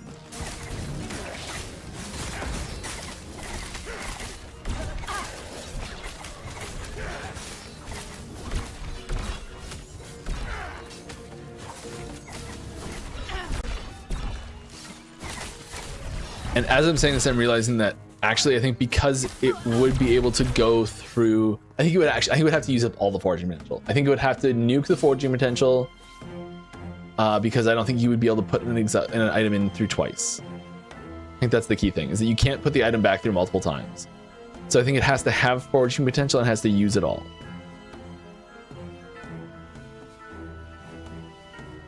And I think what it does would need to be relative to the amount of forging potential you put in. So like if you put it in with 1 forging potential, it would do very little, but if you put it in with 50, it would do a ton of stuff. And I think it would have to scale, so like 10 forging potential would do more than 10 times the amount of 1 forging potential, sort of thing. I think it would have to.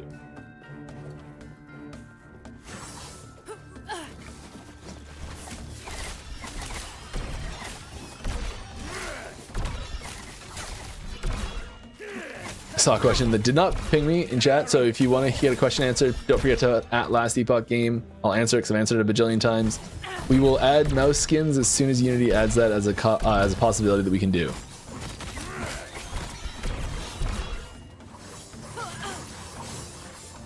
Oh, I see you. I see you, lizard. Hopefully my range is long enough that got through. Did I hit you?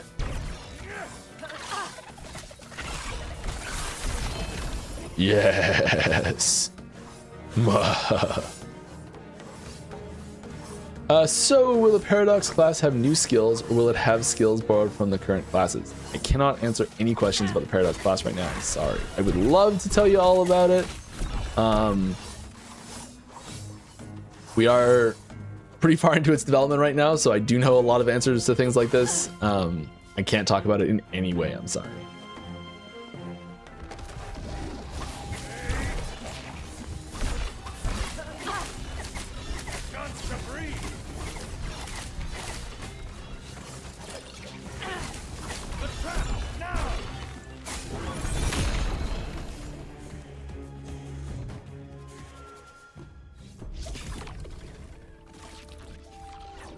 right. Are you guys overall happy with how corruption is working? Yeah, big time. I'm loving it. I'm thrilled about it. It's not perfect. I think it is. Let's read the rest of the question. Most of my group doesn't use it hardly at all because we're terrified of it changing the item, especially with only one copy of the item. Interesting. So I would encourage you to try it more. It's a risk. So I told the story at the start of last stream as well. So I had an item. I bought a one of the old Weaver relics that the dice, the rogue, and I bought a 20 Weaver's Will version of it. It procced perfectly. I was like T7 crit and like dexterity on it and like health and something else useful. It was just like great with some good stuff on it too. It was incredible. I was so thrilled with it. Corrupted it immediately. All it did was remove all the affixes. And like, you might think that's ridiculous and terrible that it can even do this. It was the first thing I corrupted all season. I manually corrupted, I think. And like all it made me do was want to do it more. I don't know. Maybe I'm just like a glutton for punishment or something, but it is a gamble. It is a risk. It is the possibilities are pretty wild, and some of the most fun and cool combinations of items that you'll get will come from it. If you are risk averse to it and you still like to interact with it, my advice is take your second best item in each slot and go corrupt it. Take all the items that you're like, well, if I didn't have this other item that I'm using, I'd be using this instead. Like go find just your second best item for every slot and go corrupt them. There's a chance one of them might become better than what you're wearing. If it does, equip it. Great, you just got an upgrade. You now have a new corruption target that you can do risk-free because it's your second best item now. And corrupt it, and maybe it then becomes even better than the one you just corrupted, so you can get another upgrade. So there are low-risk ways to interact with the system, and yeah, it does mean, using it on some items that you're not actively using to start that process. I bought this and immediately corrupted. I bought the lowest, worst rolled version of this on the auction house on the bazaar, just like the absolute worst version of it that was there. It was super cheap. And I'm like, yeah, just whatever shows up. Great, cool, it's terrible. And I just wanted the set. I wanted to take the Legends Entwined off, so I wanted a second big mana regen ring. Because I was putting this on, taking my mana regen amulet off, and so I slammed it and it maxed out all the stats, which is great. And I know like so there's not always good results, there's not always bad results, but there's ways you can do it without huge risk, where it's not going to cripple your character if it goes horribly wrong. That would be my advice. And like, it's not just necessarily about like corrupting your existing items. It's also about just like finding corrupted items that are really neat. Like, part of the system is that there's items that can drop that are uncraftable but might be crazy awesome, and having those like, hey, this just dropped like this moments are sweet. So it's not entirely about the manually self-corrupting versions of items, it's also about the what cool stuff can drop moments. But especially with idols, like if you're having a tough time corrupting your gear, like corrupt your idols, corrupt your second and third best idols that are sitting just off to the side. Because I bet you've got some idols that are like close but just not quite as good, especially if you're playing COF. As you get a little bit deeper, you get so many of them, and you can get some cool corruptions on there.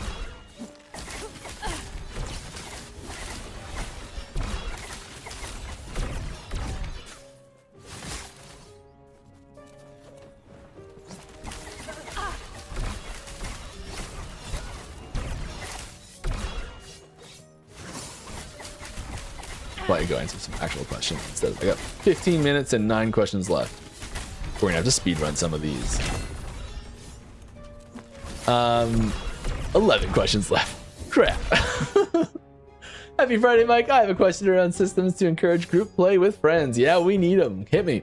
Have you any considerations around systems for this being talked about? Have any considerations for around? Yes. What was the conclusion? Thanks again. The conclusion was we need more stuff, and I can't really give you specifics. But yeah, there needs to be. I think we've been really cautious about people being forced to play in group play, because we know so many people love to play these games solo.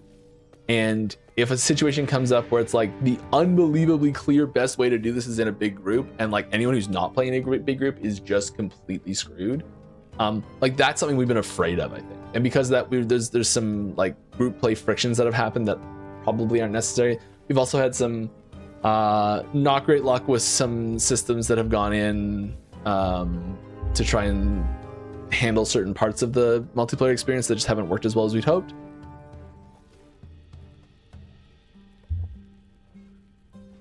Just out of the box in the past. But yeah, like I think it's improving. It's something that we're working on. Are there currently any plans on changing the loot for Shade of Orbis? Not that I know of. Right now, every type of shade drops the same stuff, and most of it is niche. Yeah. Would be cool to have different uniques for each type of shade, with all of me able to drop on myself. Yeah, I could see that. I think part of the reason why we didn't do this is because there's no way to predict which type of shade it's going to be. I think if we were,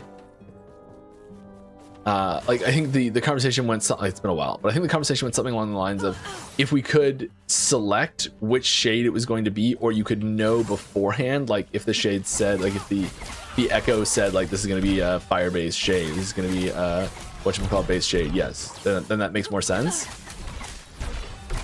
Because otherwise it becomes like you start the fight, if it's random, you start the fight and you see it and you're like, oh great, it's this one, then you kind of like lose the motivation to keep doing the fight, because you're like, well, I know it can't drop anything I want unless it drops it on me, I guess.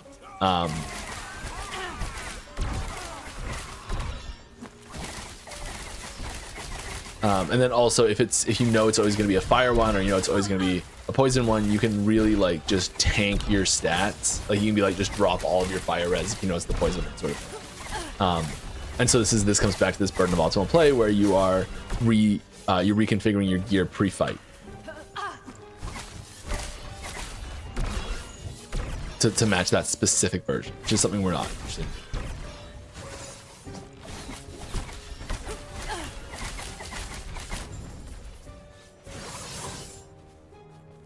All right. Oh. No one say anything about what I was saying at the start of the stream, I swear. Any plans to spice up a build after early mono? Get your greedy trying to kill me butts out of here. Come on. Not gonna happen. Any plans to spice up a build after early mono? Gear progression is a thing, but in terms of skills or abilities, a very early build is complete in terms of skill passives or variations. I fully agree right now. Yes, is the answer to your question. How much do you think the current game product is different from the original vision? Oh, a lot. I think it's significantly different. I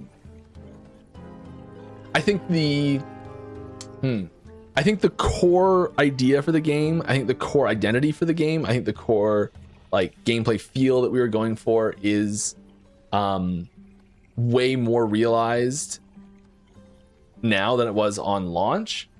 And I think that is, I don't think we've strayed from that. I think the specifics on how we've got there is very different. I think that might be the better way to put it. So I think I can't remember exactly the but like the core vision of the game, I think we've stayed true to.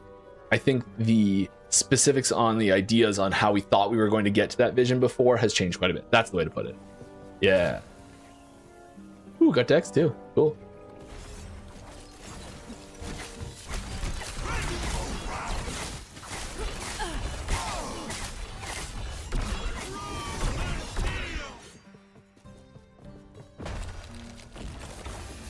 Go. Okay.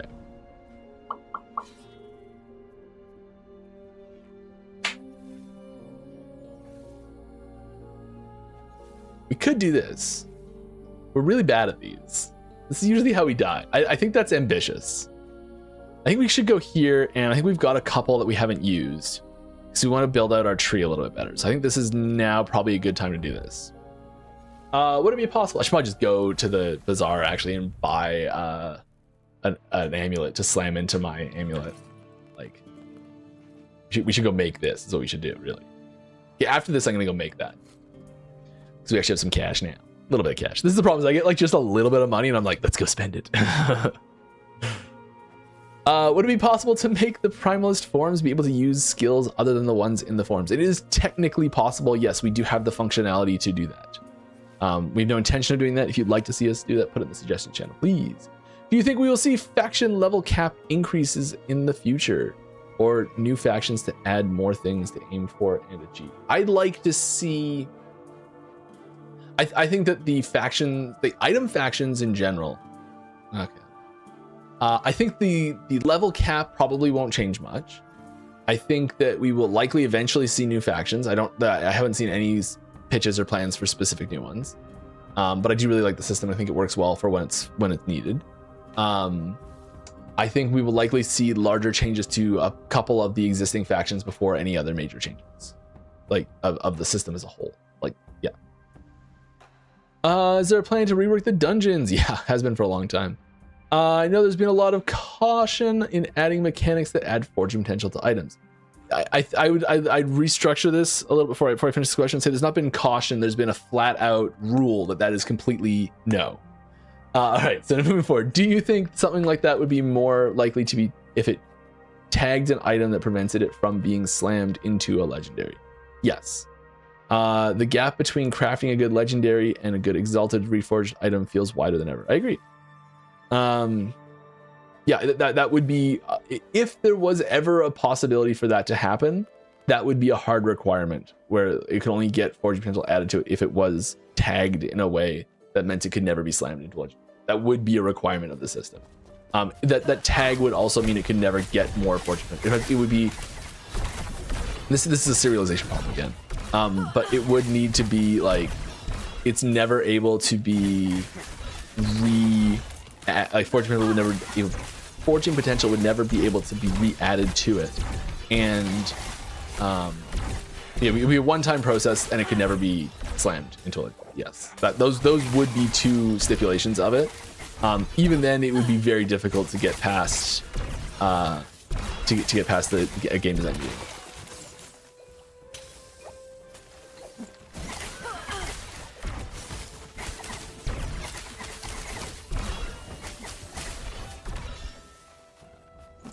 I have tried to pitch that like a dozen times.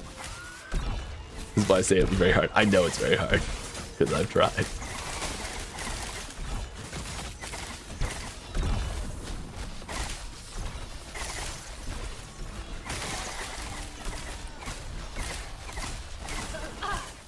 I think I want the node that forces them to auto aim, but I think that causes you to stand still. Right, that's the problem. Dang it. Make auto aim node available in movement, right? Is that, I think it's behind here. It's this one? Yeah.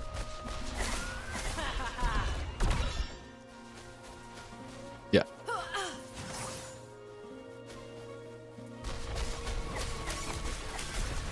Good thing we've got a meeting Monday about that.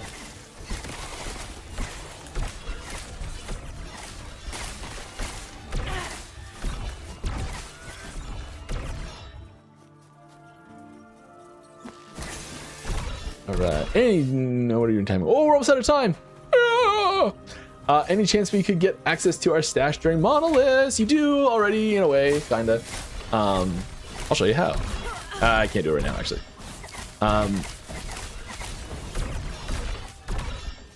The short answer is probably not. In here, you can access your stash if you have an egg. That's what I was gonna say. Okay, yep.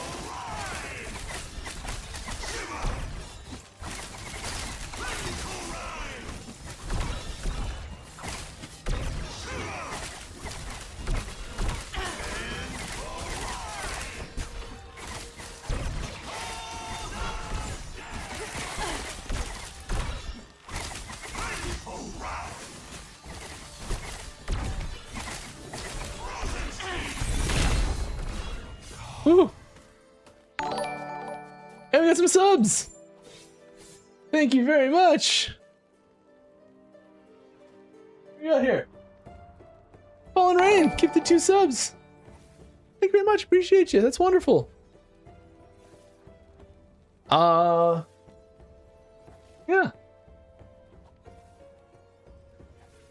Great season. Thank you. Glad you're having fun. That's always the main goal. Is it possible for Acolyte to get a mind control? To control enemies and use them as permanent minions till it dies.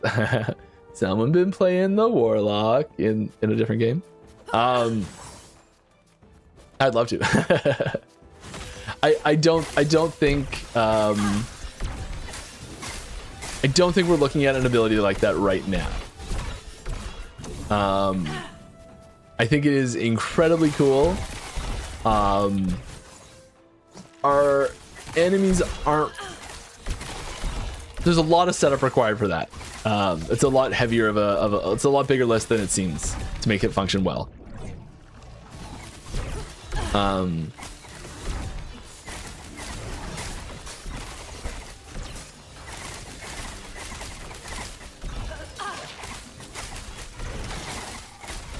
Oh, it was tail slam. Saw him turn around and I was like, "That's fine. I can kill him. He's so close to dead." We might just answer questions out to the rest of this. I see there's 2 of them. Lizards. Traversal lizard. We like lizards. Have you considered adding items that have synergy with shrines, like increasing shrine duration, or more effect, etc.? Yes, we've talked about this. The quintessential example being Diablo 3. What was it called? Can't remember the name of the item. Every build ran it. Not every build I played anyways ran it. And it was like whenever you popped a shrine, a champion, an elite popped out. And Flavor of Time, really? Nemesis. That sounds better. And Nemesis bracers. Yeah. So good. And so yeah, I think that would be that's like the quintessential example in my mind of an effect like this. We've talked about it. Like when we were first putting shrines in, we talked about it.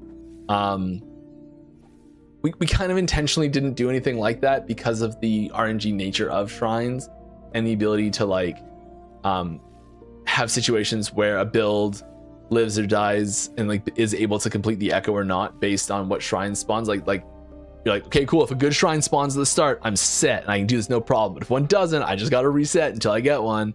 And we've put limits on the number of things that spawn now, so you get less shrines if you leave, sort of thing. But just having builds that are so feast and famine based on an element that you can't control of what spawns in the map like that seems a little less interesting to us, I think, in general. But if you want to see it, put it in the suggestion channel. Will there be an opportunity in the future to create a trade overlay like Path of Exile tools, such as Awakened or Overwolf, to check prices? Possibly. We've been working on better ways to check prices without necessarily needing to go all the way to the bazaar or just lower the friction on that system in general. Because I think it's really hard to know, especially as a new player, what's worth keeping or not. You can get into traps about having just tons of junk and spending so much time.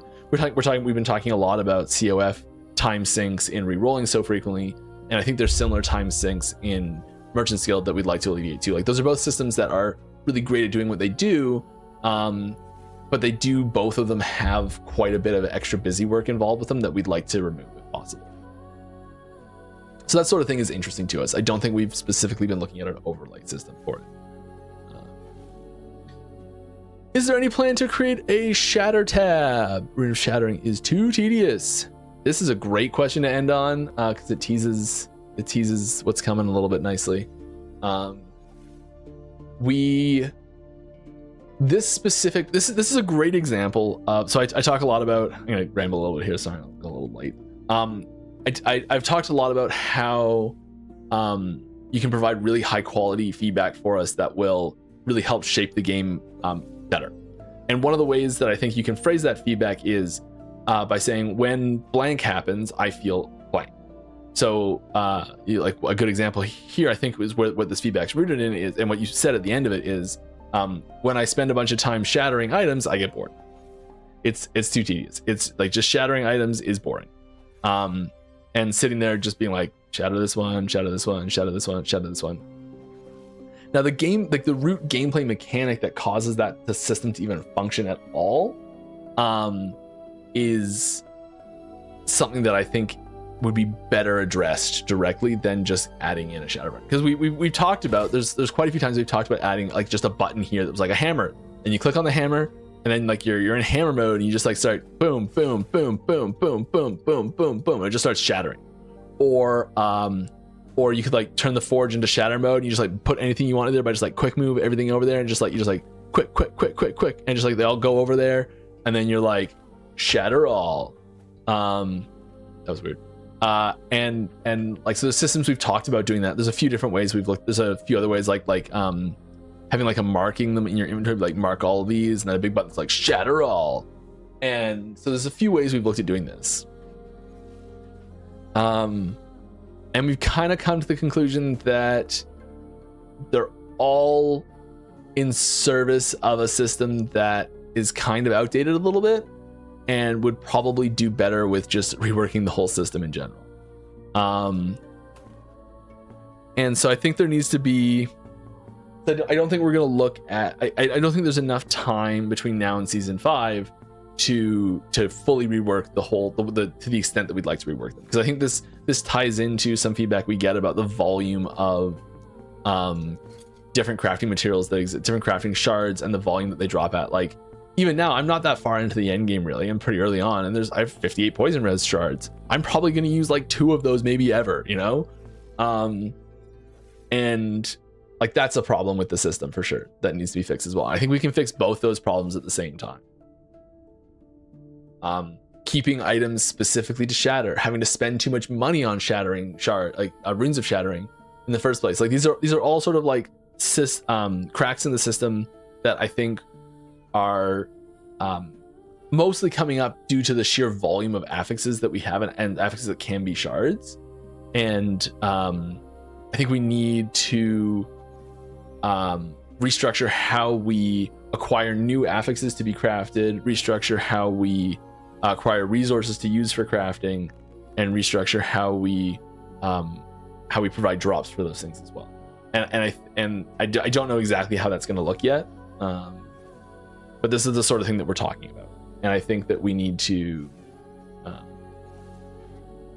I think this is the sort of thing that I think we're going to be like looking at doing eventually, sort of.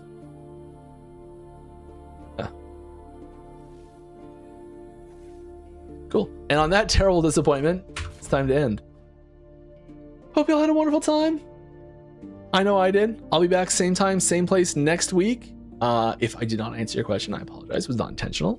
But you can ask it in either next week or in the Ask the Devs channel on Discord, and I'll do my best to answer it. We've also got great community members who answer lots of questions there and do a wonderful job at it as well. So let's go find someone to say hi to. I actually logged in, so I can do it properly now from inside. Yeah.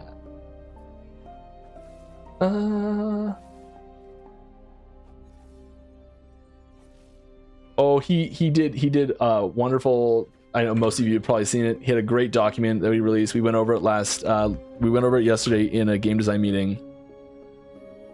Very pleased with it. We took a hard look at everything that he brought up. Not saying everything's happening, but there's lots of really positive conversations that got started because of it. So yeah, have a great day. We'll see you later. Yeah, have a great time, everybody. Bye.